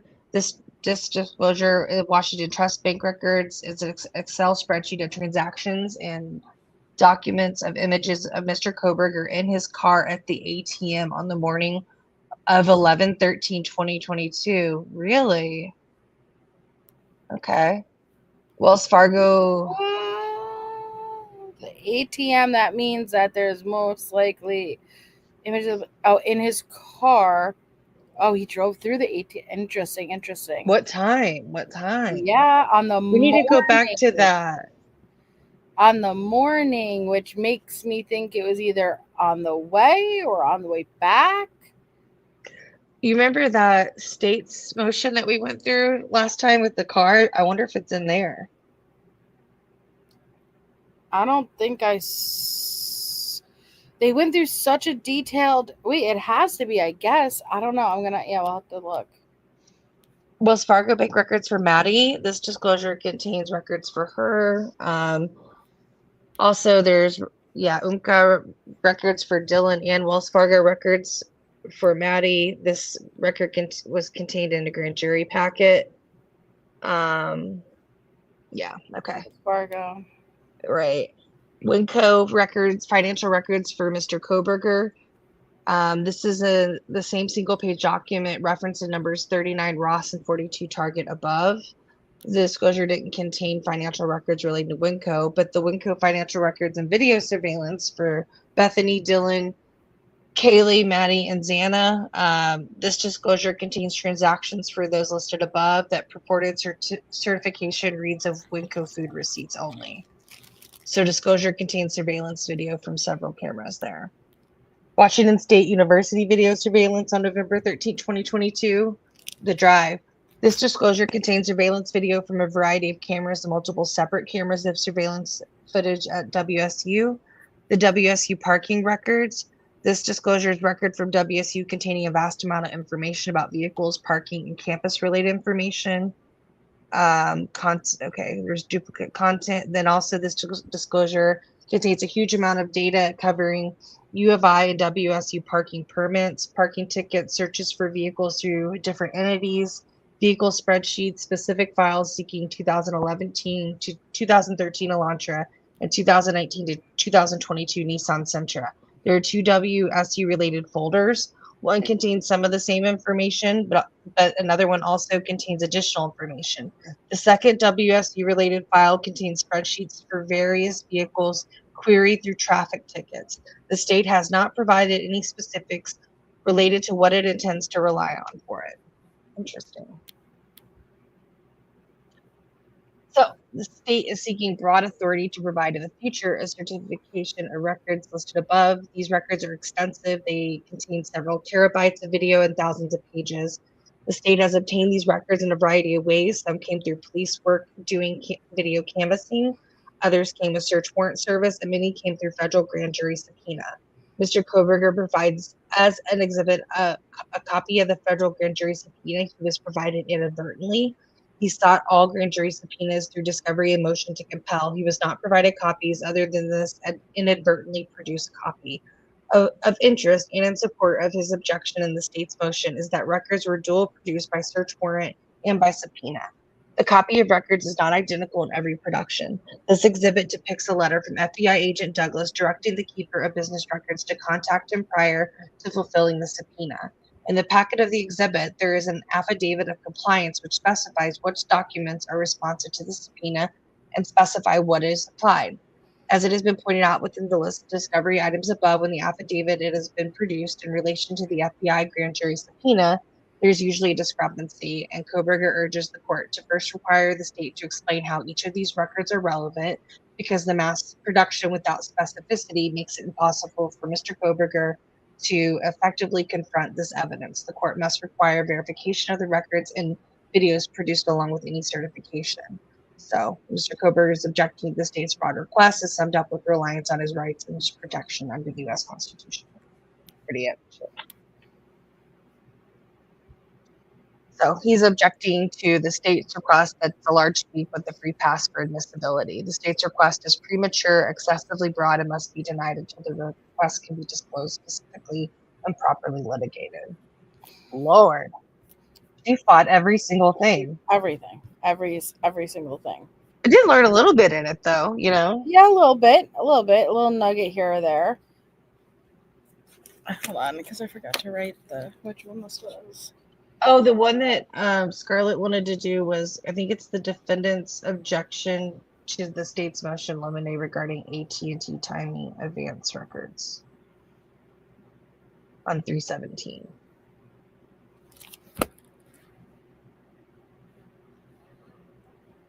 Sorry for that. I'm being a doozy, guys. We got through it. If we didn't read it, we probably would have missed something, you know? And kicked ourselves in the booty. I mean, I get the meaning to like narrow down what they're going to use in times and stuff, because that is interesting the way she's putting it. That feels like folders are missing, or I don't know. That's just odd. No Okay. problem. Let's see. So, respectfully objects that the state's motion in limine to exclude reference to unproduced AT&T timing advance records. Kohberger's objection is grounded in his rights under the United States Constitution. State's motion seeks to prevent Kohberger from confronting, through a full and fair cross-examination, a portion of the case. The state seeks Kohberger's silence on records produced by AT&T timing advance records. The state's motion informs the court TA records were not produced by AT&T Global Legal Demand until May 2023. Kohberger agrees with that claim. However, that is only partial information. The state is misleading the court in its motion by what it leaves out. What the state is not saying is that the TA records existed at AT&T in November and December of 2022. The state has to know this to be true because in April of 2024, the state produced the actual records from AT&T for cell towers and individual TA records for 2 of the 4 deceased and 1 for a person who had been a person of interest at the beginning of the investigation, as well as over 3,800 people on the cell tower. Sorry. Okay. These records were from November 2022 and were produced in discovery to Kohberger in 2024.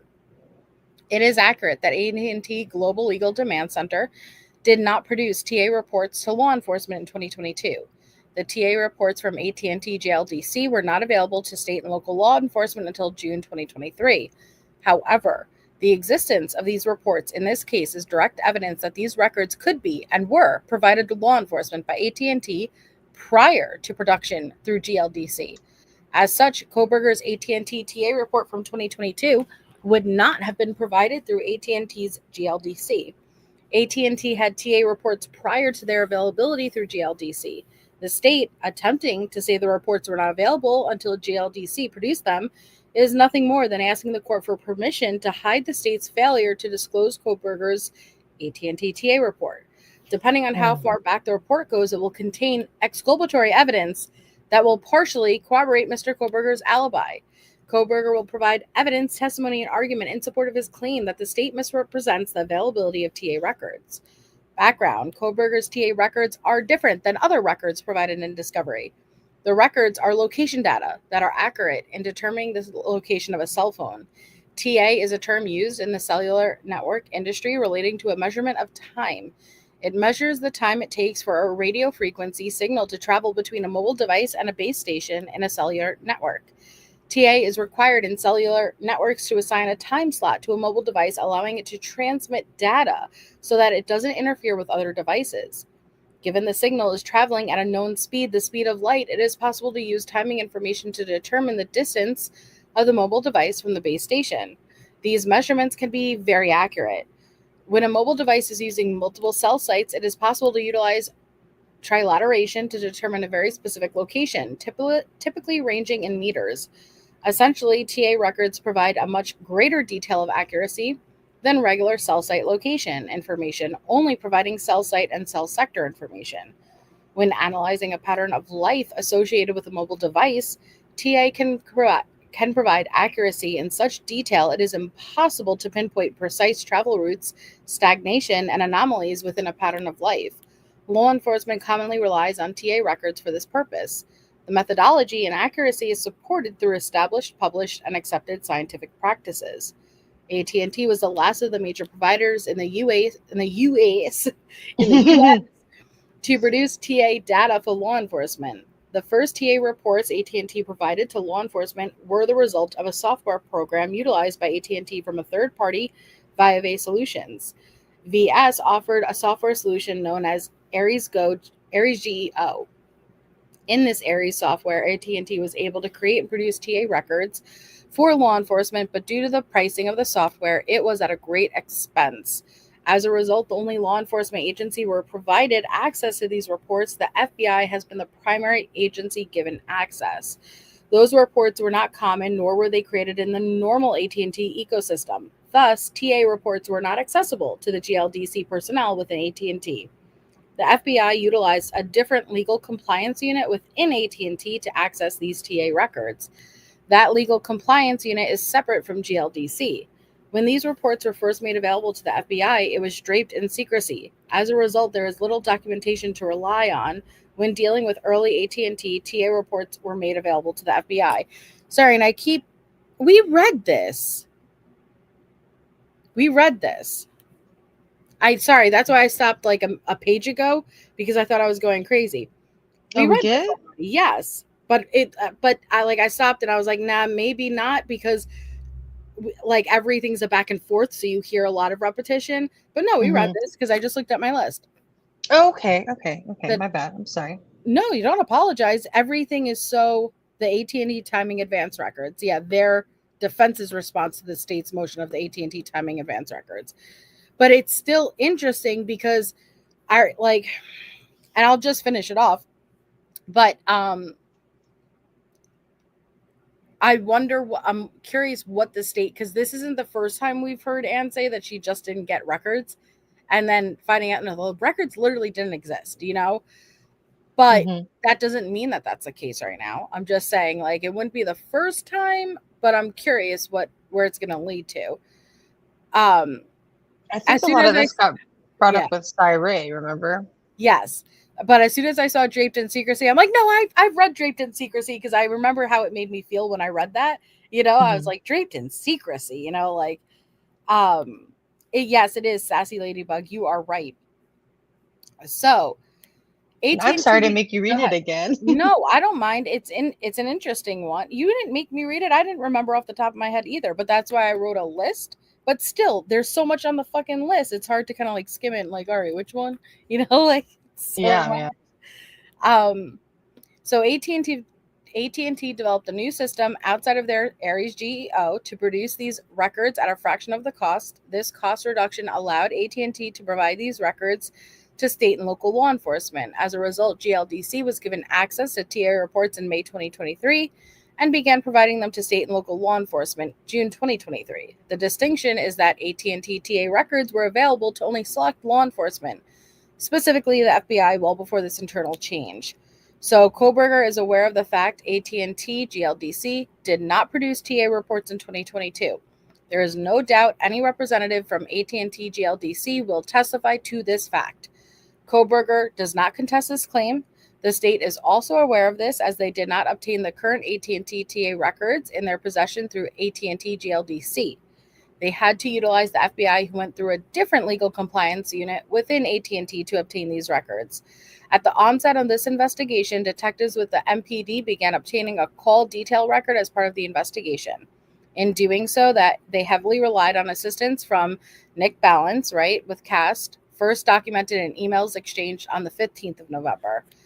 Detectives Lawrence Mowry and Brett Payne were tasked with writing search warrants to AT&T for a number of different requests. On the 15th, Mowry requested verbiage via email from SA Balance in reference to the AT&T records. An email string that was produced by the state in discovery contains a very clear account of Balance's knowledge of AT&T TA being available. So it says, AT&T Tower Dump, Nellos became location database of record a little while back, list that and timing advance, since both are applicable with them now. Nick Balance. In reviewing this, you want to read the rest? Yeah. Sorry. Oh, no, you're fine. I was pulling up an old Ray article and I was still listening. Okay, so Detective Mowry then forwarded SA Balance's email to prosecutor Ashley Jennings, which was the objection to state's MIL AT records, Exhibit 1 email chain.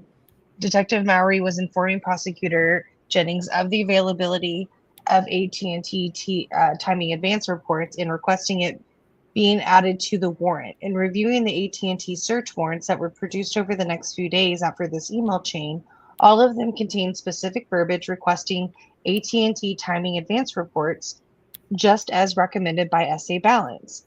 While the above reference email chain is clear as to the existence, availability, and knowledge of availability to the state regarding AT&T timing advance reports in November of 2022. In July of 2024, Mr. Kohberger received from the state AT&T timing advance reports from 2022 in reference to this investigation. These timing advance reports were not for his phone.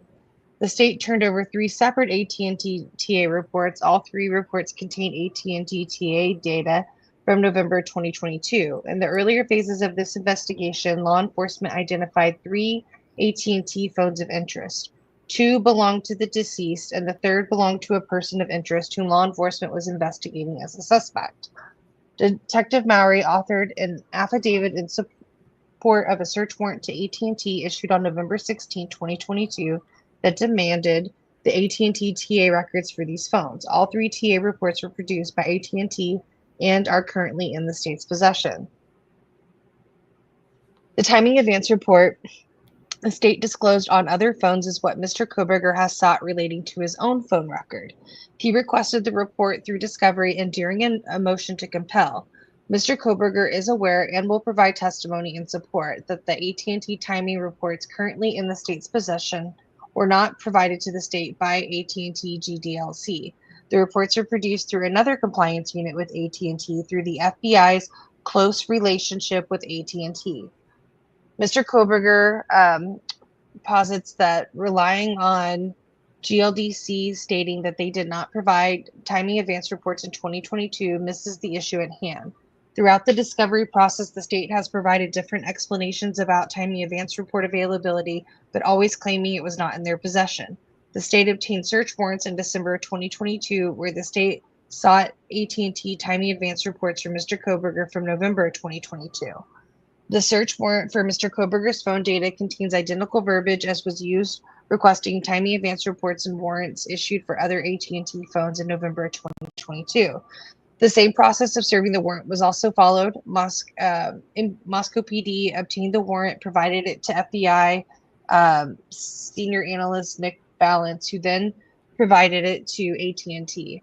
The exact same process, which resulted in timing advance reports being produced in November, was repeated in December, which was the objection to the state's MILTA records. The second AT&T warrant contained a document titled AT&T Mobility Carrier Request Form, instructing AT&T to provide the timing advance records for the past 7 days as available. And there was an objection to that. And then Mr. Kohberger has sought timing advance records related to his own phone and litigated the issue. During the course of litigation, the lead detective testified he has seen Mr. Kohberger's timing advance records.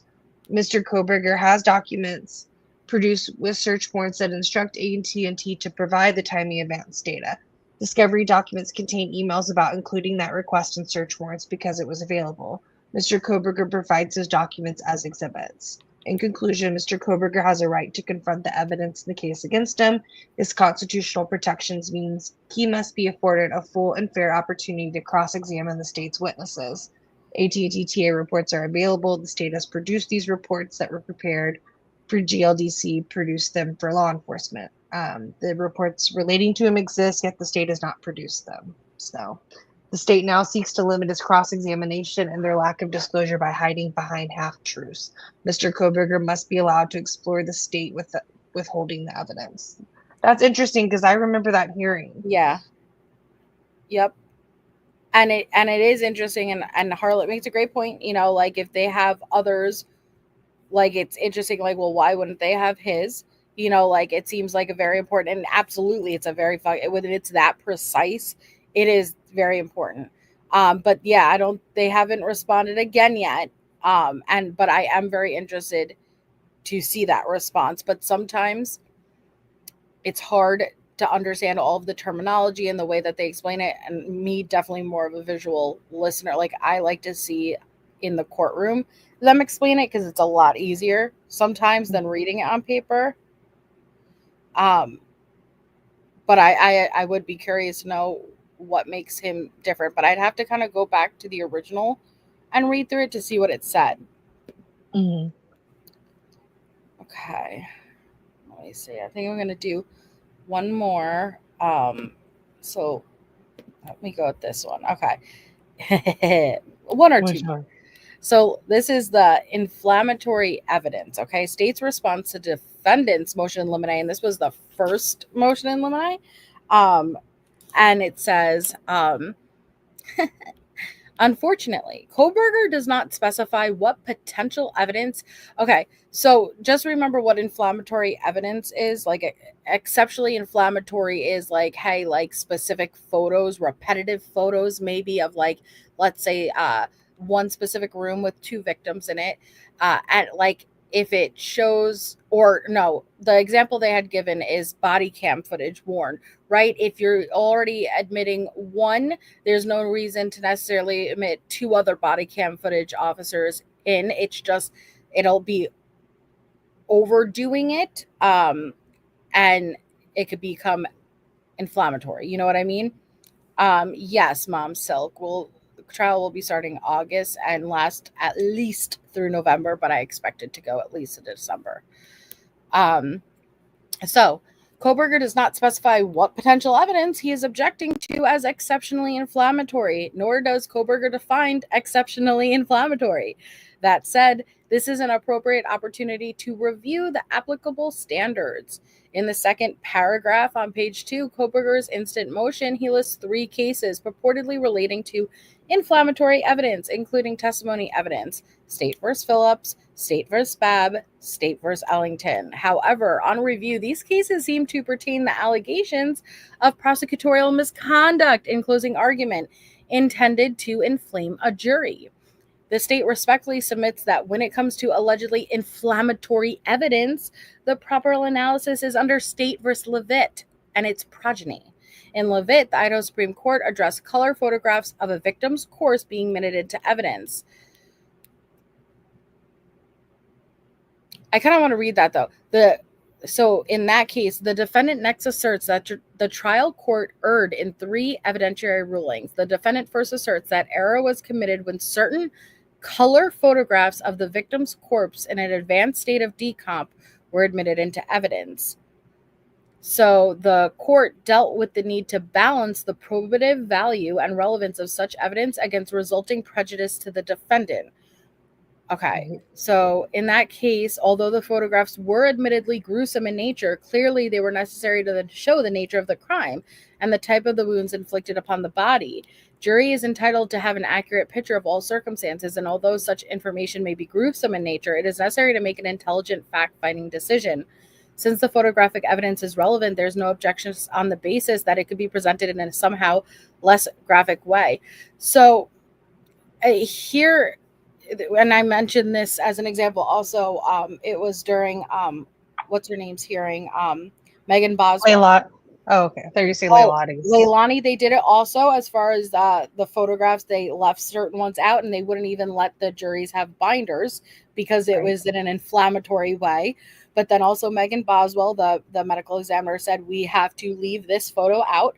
There was a specific photo because if the jurors see this, they will immediately, the likelihood that they would not be emotionally driven and charged and have that reaction and want to find her guilty is less, you know? So we have to leave that out. So that all falls under the inflammatory evidence, which is going to be very hard in a quadruple homicide. Okay. Right. It's going to be very hard. And because you have like 2 crime scene locations per se, right? And then 2 victims in there. Very brutal matter of killing. Yes. So they do the balancing test. Welcome, Jeff. Welcome. They had a question for you. They haven't watched you before. Oh, I'm sorry. I haven't been able to watch your coverage on BK. I'm very curious to hear your opinion. To me, I think he is the killer, but if the state messed up the investigation, then I don't know what to think. That's exactly where I have aligned from pretty much the beginning. I always lean towards he is guilty, but I was concerned that they may have skipped a step or cut a corner. So here's the problem with that. If he's guilty, right? But if they messed up, that can jeopardize everything. Do I think they will, like, do I think that that's the case at this point? So far, the biggest issue I have seen is the potential for the FBI to violate the Terms of genetic, service. the violate the terms of service for the genetic genealogy testing, the IgG. Okay, even if they did, because it is not evidence being presented at trial against Kohberger, I do not think that it will be an issue. And is making it an issue, but at the end of the day, it is not being used. So if that is the only corner cut, and when I say that, I don't know, I'm just the possibility, I don't think it'll have an impact. If there's others, that would fucking suck. People have gotten off on technicalities before. Right. Right. And it is, we should probably look into like other cases where that's happened. Okay, everything is leaning towards he's the guy, but you fucked up. You did something you weren't supposed to do. How does that impact? She is a beast, Adam. She is a beast. She's very good at what she does.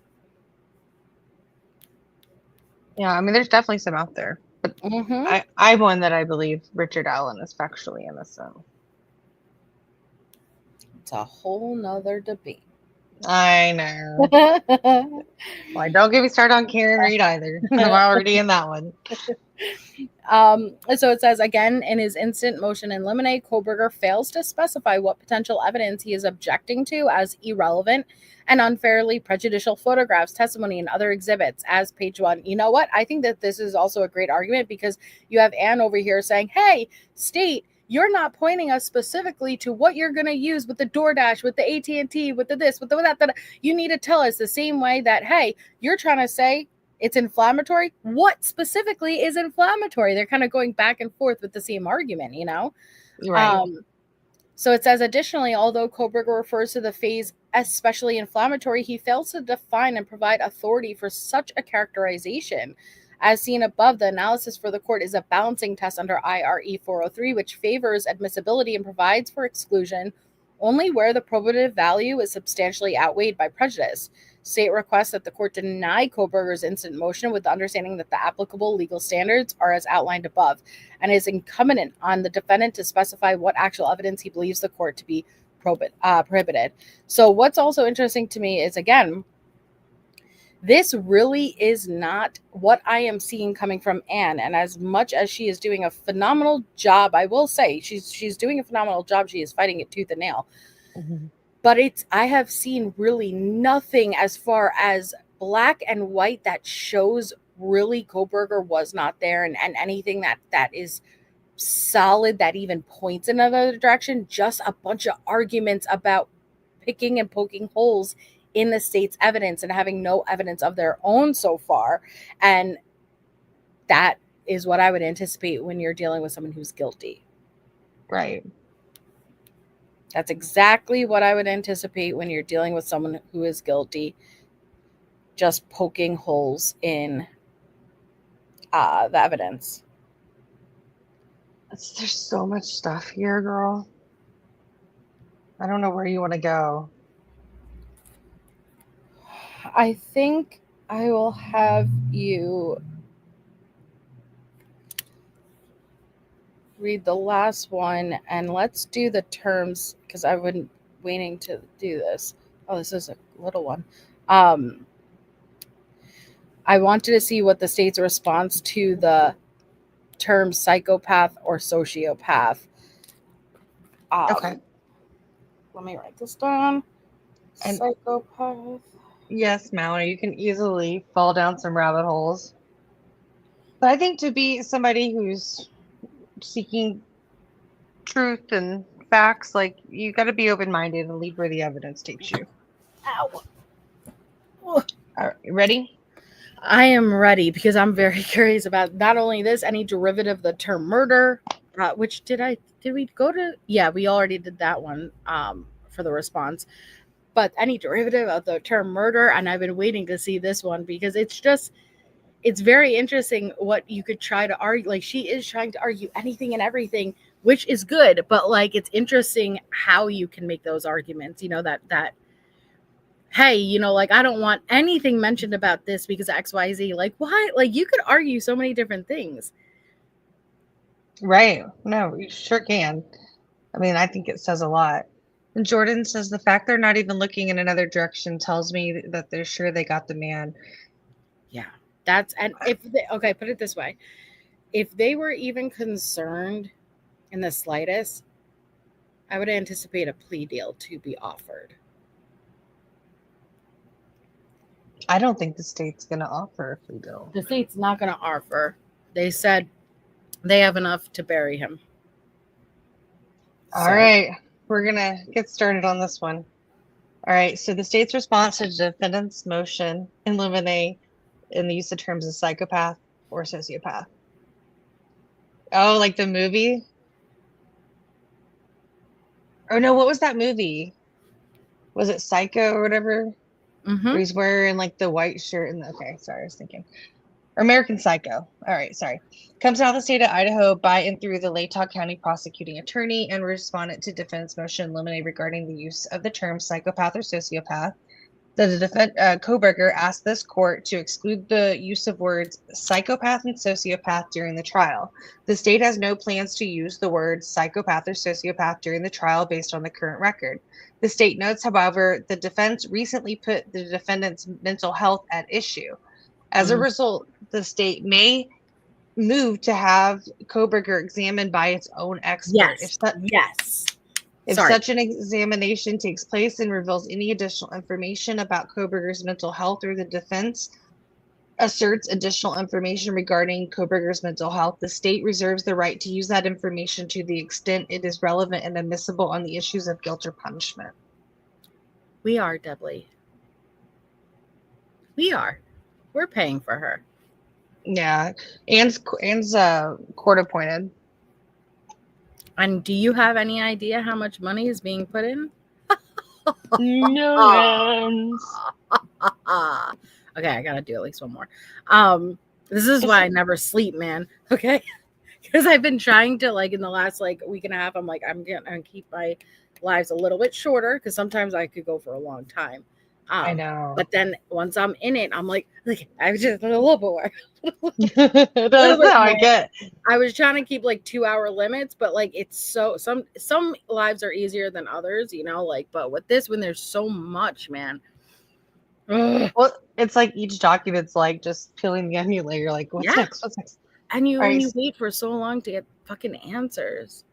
I know. And I actually found a kind of a court procedures thing. I was showing Harlot, and it actually it's a schedule to some degree the way it's listed out, and it really does follow why we're getting all the motions in limine now. I just didn't recognize it before because it was filed in 2024. I'll have to send it to you. But they're meeting the deadlines, basically, Melissa. That's why we're seeing the flood come in. Yeah. All right. So the defendant's motion in limine number 13, the conditions as aggravators. Do you want me to read this one? Okay, hold on. Ooh. All right, yeah, you can go. All right.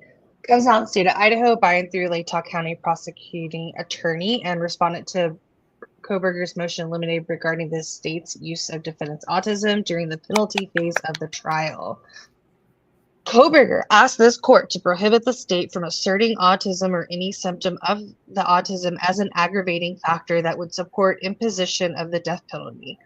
The state has no plans to rely on Kohberger's autism as an aggravating factor at the penalty phase of the trial. However, the law is clear that the state can argue against the rebut defendant's alleged autism diagnosis to the extent Kohberger relies on his autism diagnosis as a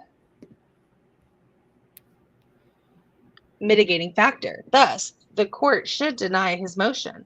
The U.S. Supreme Court has at least suggested that states are prohibited from attaching the aggravating label to conduct that actually should militate in favor of a lesser penalty, such as perhaps the defendant's mental illness, which is Zant versus Stevens. But Zant suggested prohibition does not require the states to stand silent on the issue of mental health during the penalty phase of a capital case. Rather, consistent with the principles set out in Xant, a state can present evidence to the jury regarding a defendant's mental illness to argue the defendant's mental illness does not deserve mitigating weight. And so they reference Kuntz versus US. This is just another example. So, consistent with these decisions, the Idaho Supreme Court has been clear that mental illness, like all mitigating factors, warrants only the weight the jury sees fit to give it. And they reference Dunlap versus State. And this one, the court upheld the removal for cause of a juror who said he could not give the death penalty if there is evidence of any sort of mental problems. The court found the juror was properly excluded because that view would substantially impair his ability to perform his duties as a juror, including to decide whether the imposition of the death penalty would be unjust by weighing all mitigating circumstances against each statutory aggravating circumstance. The juror's statement that if there was any evidence regarding mental illness, he could not impose the death penalty suggests an inability to weigh mitigating circumstances against any aggravating circumstance. And I think they did. Sorry, I think they did, because as soon as you said it, and you said it confused too, militate. I think they meant mitigate. I'm not sure. I've never been out of here. Just said it. Okay. Yeah, we're just reading the words, all right? Given Dunlap's holding that a juror in a capital case has a duty to weigh mental illness as a mitigating circumstance, each statutory aggravating circumstance it necessarily follows that the state can present evidence to the jury and argue as to the amount of weight the jury should give the defendant's mental illness. So Idaho has not run afoul of Xant because it is not attached the aggravating label to the defendant's mental illness. So the legislator set out that 11 aggravating circumstances that warrant the death penalty, and not one of them is the defendant's mental health. In the context of this case, the state has noticed the 4 statutory aggravating circumstances upon which it intends to rely in the event of a penalty phase. None of these 4 circumstances relate to Kohberger's alleged autism. Indeed, alleged autism. Love it. Mm-hmm. Indeed, the state filed the amended notice prior to having any knowledge of Kohberger's alleged autism. But if Kohberger relies on his alleged autism as a mitigating circumstance or presents other mitigating circumstances, that could be rebutted by his alleged autism. Jeez. The state can, consistent with Xant, use Kohberger's autism to review the defendant's mitigating evidence and argue the weight by the state believes the jury should give the defendant's alleged autism. So for all these reasons and the extent explained above, the court should deny Kohberger's request to prohibit the state from using Kohberger's autism during the penalty phase of the trial. Sheesh. So it was right here, Harley, because I remember I thought the same thing as she read it. Hold on, where did it go? Militate? It was miligate. It was right here. Conduct that actually should militate in favor of a lesser penalty. Maybe it is a real word, because this is sometimes where it's like, okay, I'm doing my best as a normal person trying to understand. So militate is be a powerful or conclusive factor in preventing. Okay, to be a powerful or conclusive factor in preventing. Thank you. According to Oxford, yeah, I think they meant mitigate.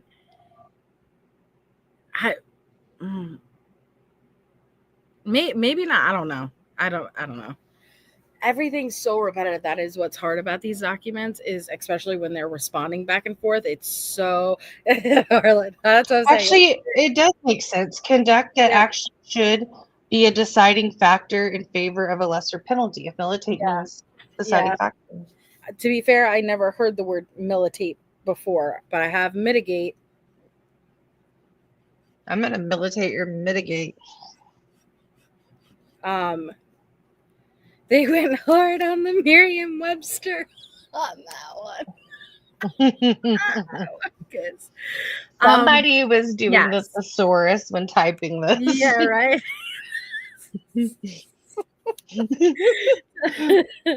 No, but that's what they just said, John's, in the last one, in the psychopath and sociopath. Yeah.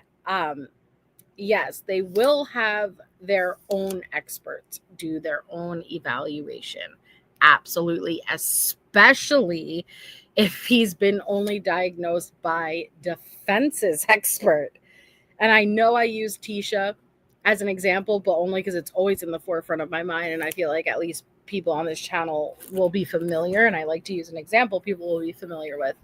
But it just goes to show you, you can truly find any diagnosis you really want. And if your experts for the defense are gonna lean towards what the defense is looking to push. The experts for the state are gonna lean more towards what the state is trying to push. And it's very hard in these situations, especially when we are diagnosed happy in the day and age that we are in my opinion. Listen, one of the questions asked when Dr. Dorothy Lewis was on the stand as the only witness for defense expert, technically two, but she was really the only witness for defense. She, it was very much into question, how much are you paid to be here? How much are you paid per hour? Which, of course, that does not mean that what she's saying is not relevant versus, and I forgot where I saw what documentary or something I saw it on, where they admitted, no, you won't necessarily, just because they're hired by one side doesn't mean that they're automatically going to just push what they're going to push. But when you're being paid by that side, you're most likely going to look for an expert that is going to more push what you're trying to push, And so if you're say you have like a basic average middle answer between state and defense, when you're a defense witness, you're going to push it more towards defense. When you're a state witness, you're going to push it a little bit more that way. They know what they're doing. That's why they're there. Right. Yes. What is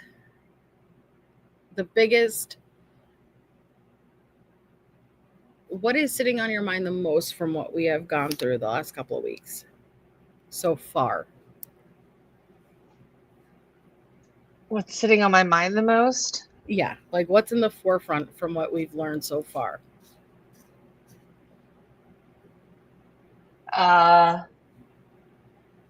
Definitely the 911 and text messages have been at my forefront. The Amazon click history kind of stuff, the purchases, that's been interesting. What about you?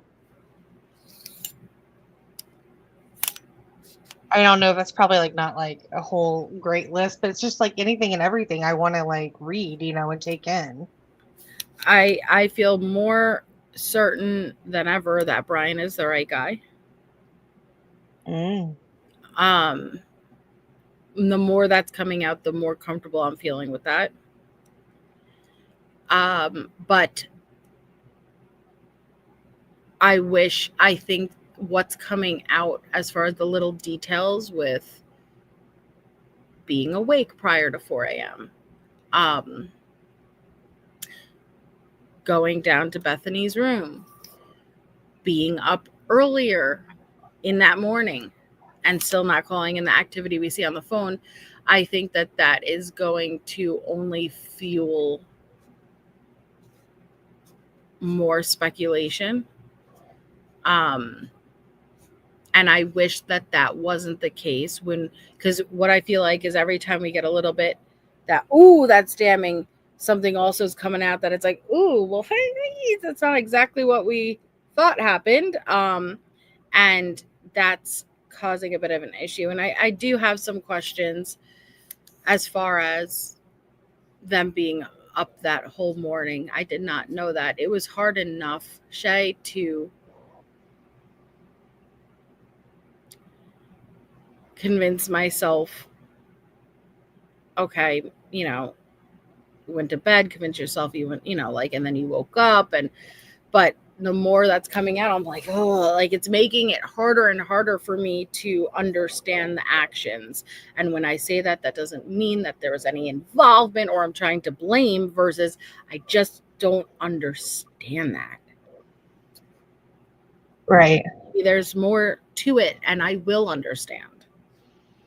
Yeah, that's been something kind of hard to like grasp with, and I think it's also a very like emotional topic too, because well, for me it is because I have empathy. They're surviving victims, but yeah, I have questions, but I'm not going to sit here and talk crap on them or any of the There's enough families. people talking crap non-stop.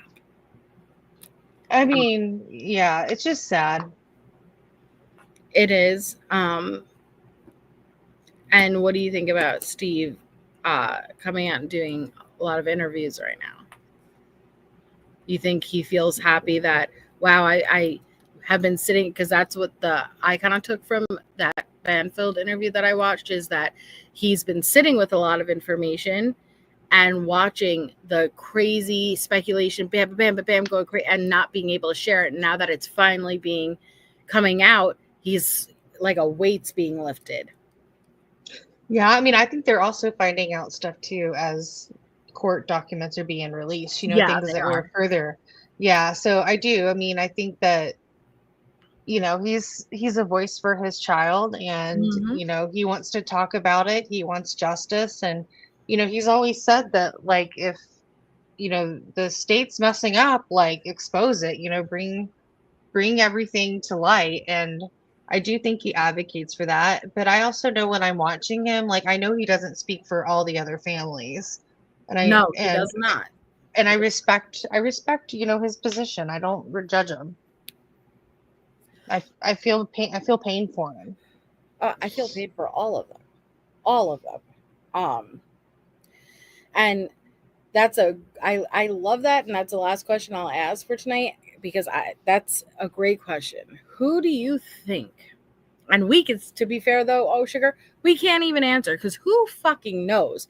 But just to kind of gauge your thoughts, when you see that a new contact was created 10 minutes before all of this popped off, what thoughts would go through your mind?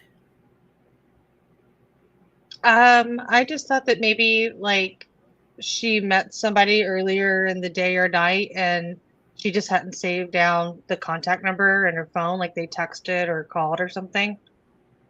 That's what I thought of. Or maybe like she got a message back from somebody saying, "Who's this?" and she saved it. I don't really think it's that big of a deal, personally. And I absolutely thought that too, Carolyn Cooper. The only thing in my mind that made any sense was once the light comes out, things are less scary and you don't mind waiting.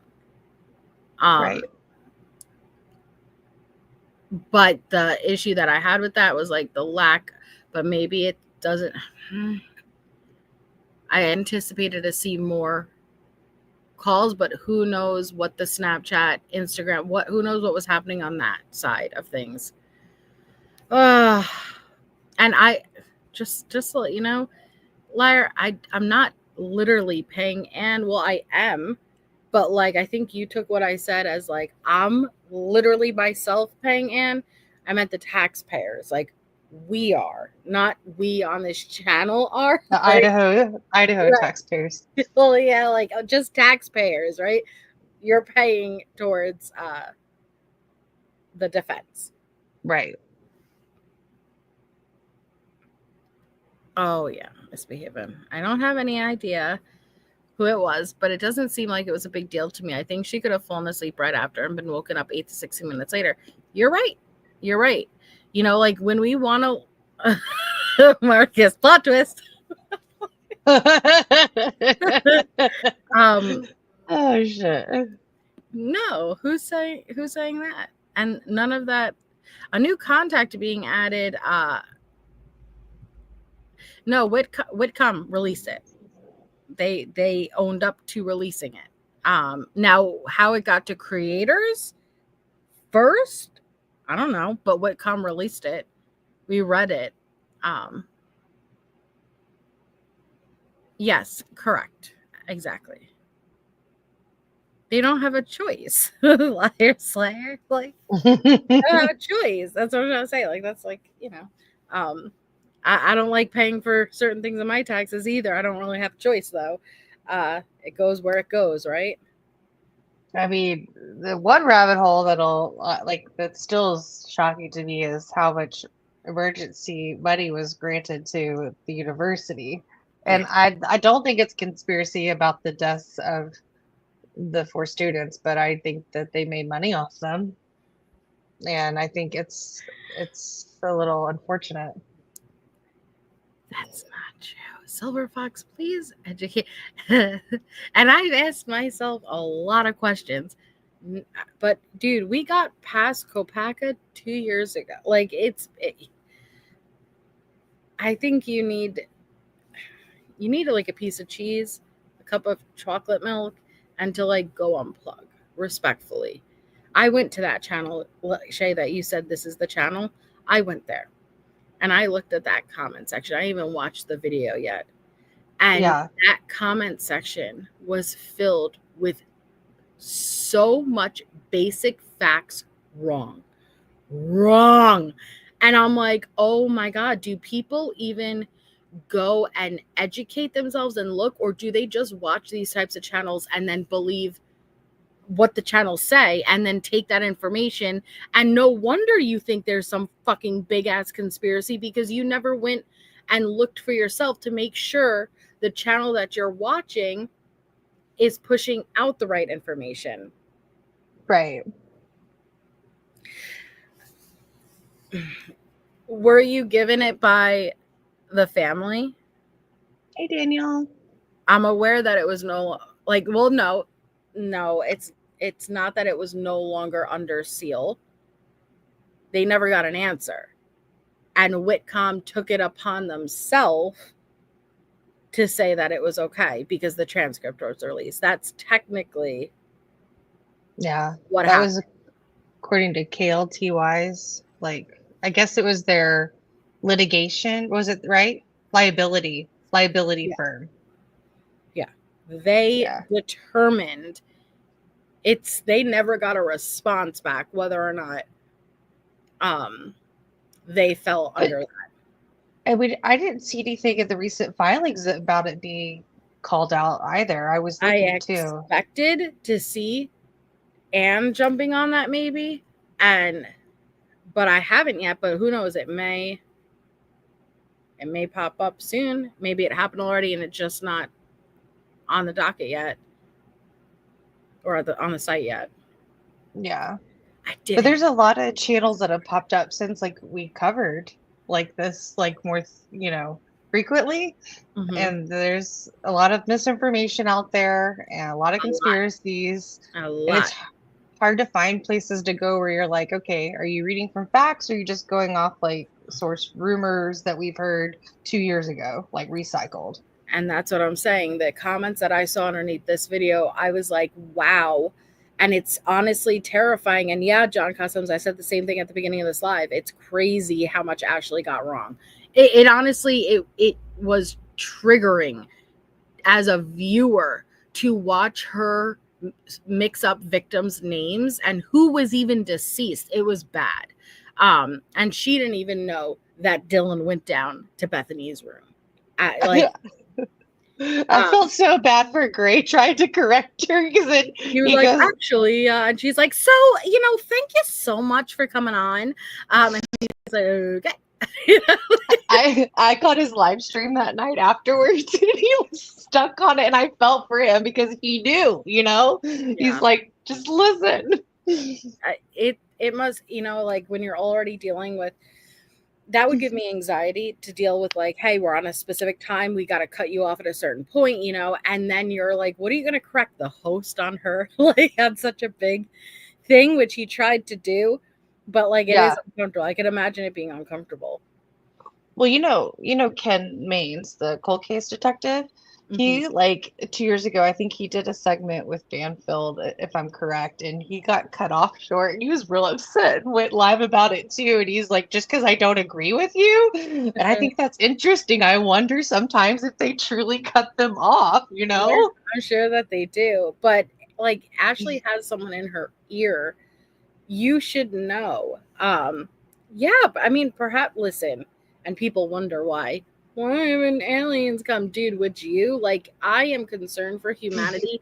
The shit I have seen people saying about this case, and they speak it as fact. Silver Fox as an example, but for real, like out there, I ventured and I looked and I came back. And I'm like, no, thank you.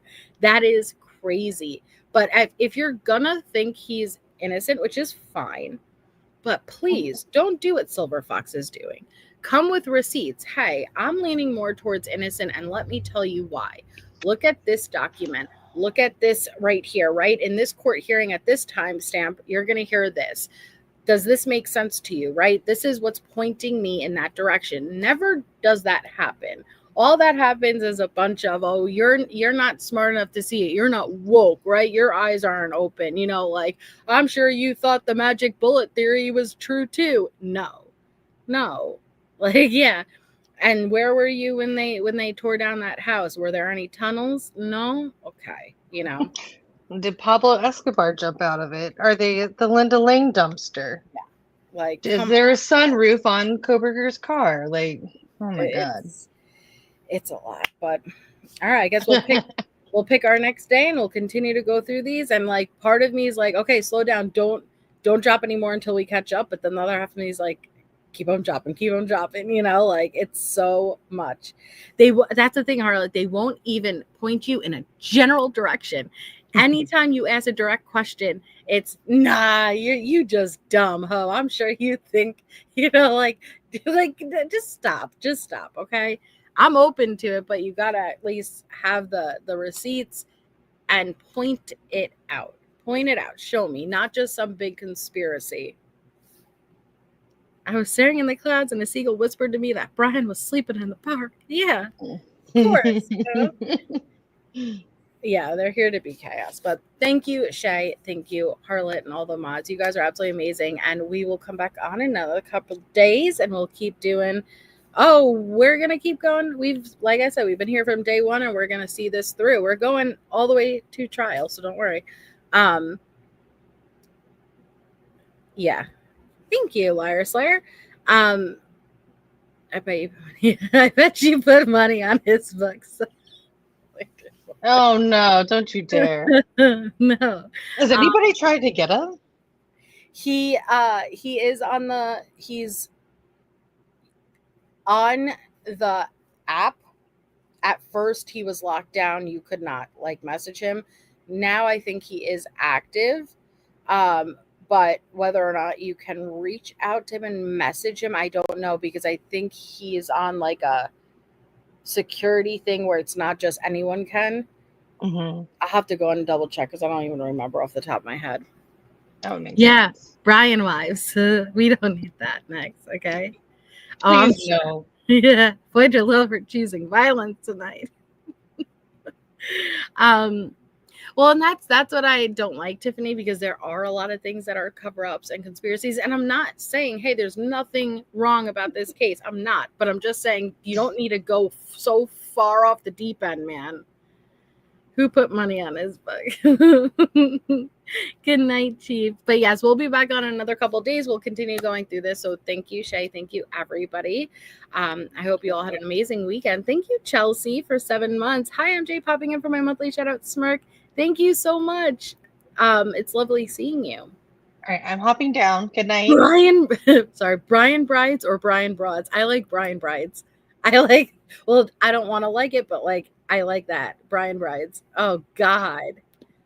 Me too, Adam. Even if for a day I would go and maybe I could like do that like for a day, because unfortunately this is going to be months long, but that's the hard part, Shay. How do you even pick a day? Like you really don't know what's going to happen each day. Right. But I would love to go. I would love to go even just for a day. Can I just tell you something that's really been on my mind? You asked and I didn't. Bye. I'm kidding. Sorry. You asked me earlier and I didn't want to tell you this answer because I already know what reaction I'm going to get out of you. Okay. One thing I've been really stuck on is, so like the whole bushy eyebrows thing, all right? Uh-huh. But when Dylan describes one, what if she's really just describing a unibrow? Shay, we've all thought that, okay? Because it's just one brow. even in her own statement, okay, which you don't want to like, joke about it because it's very sensitive, but like she's even questioning, I don't know why I only saw one. I don't know why I only remember one, but one is all I recall. I just all that came in my mind is I had a unibrow. And so we're all imagining like that one just centered brow.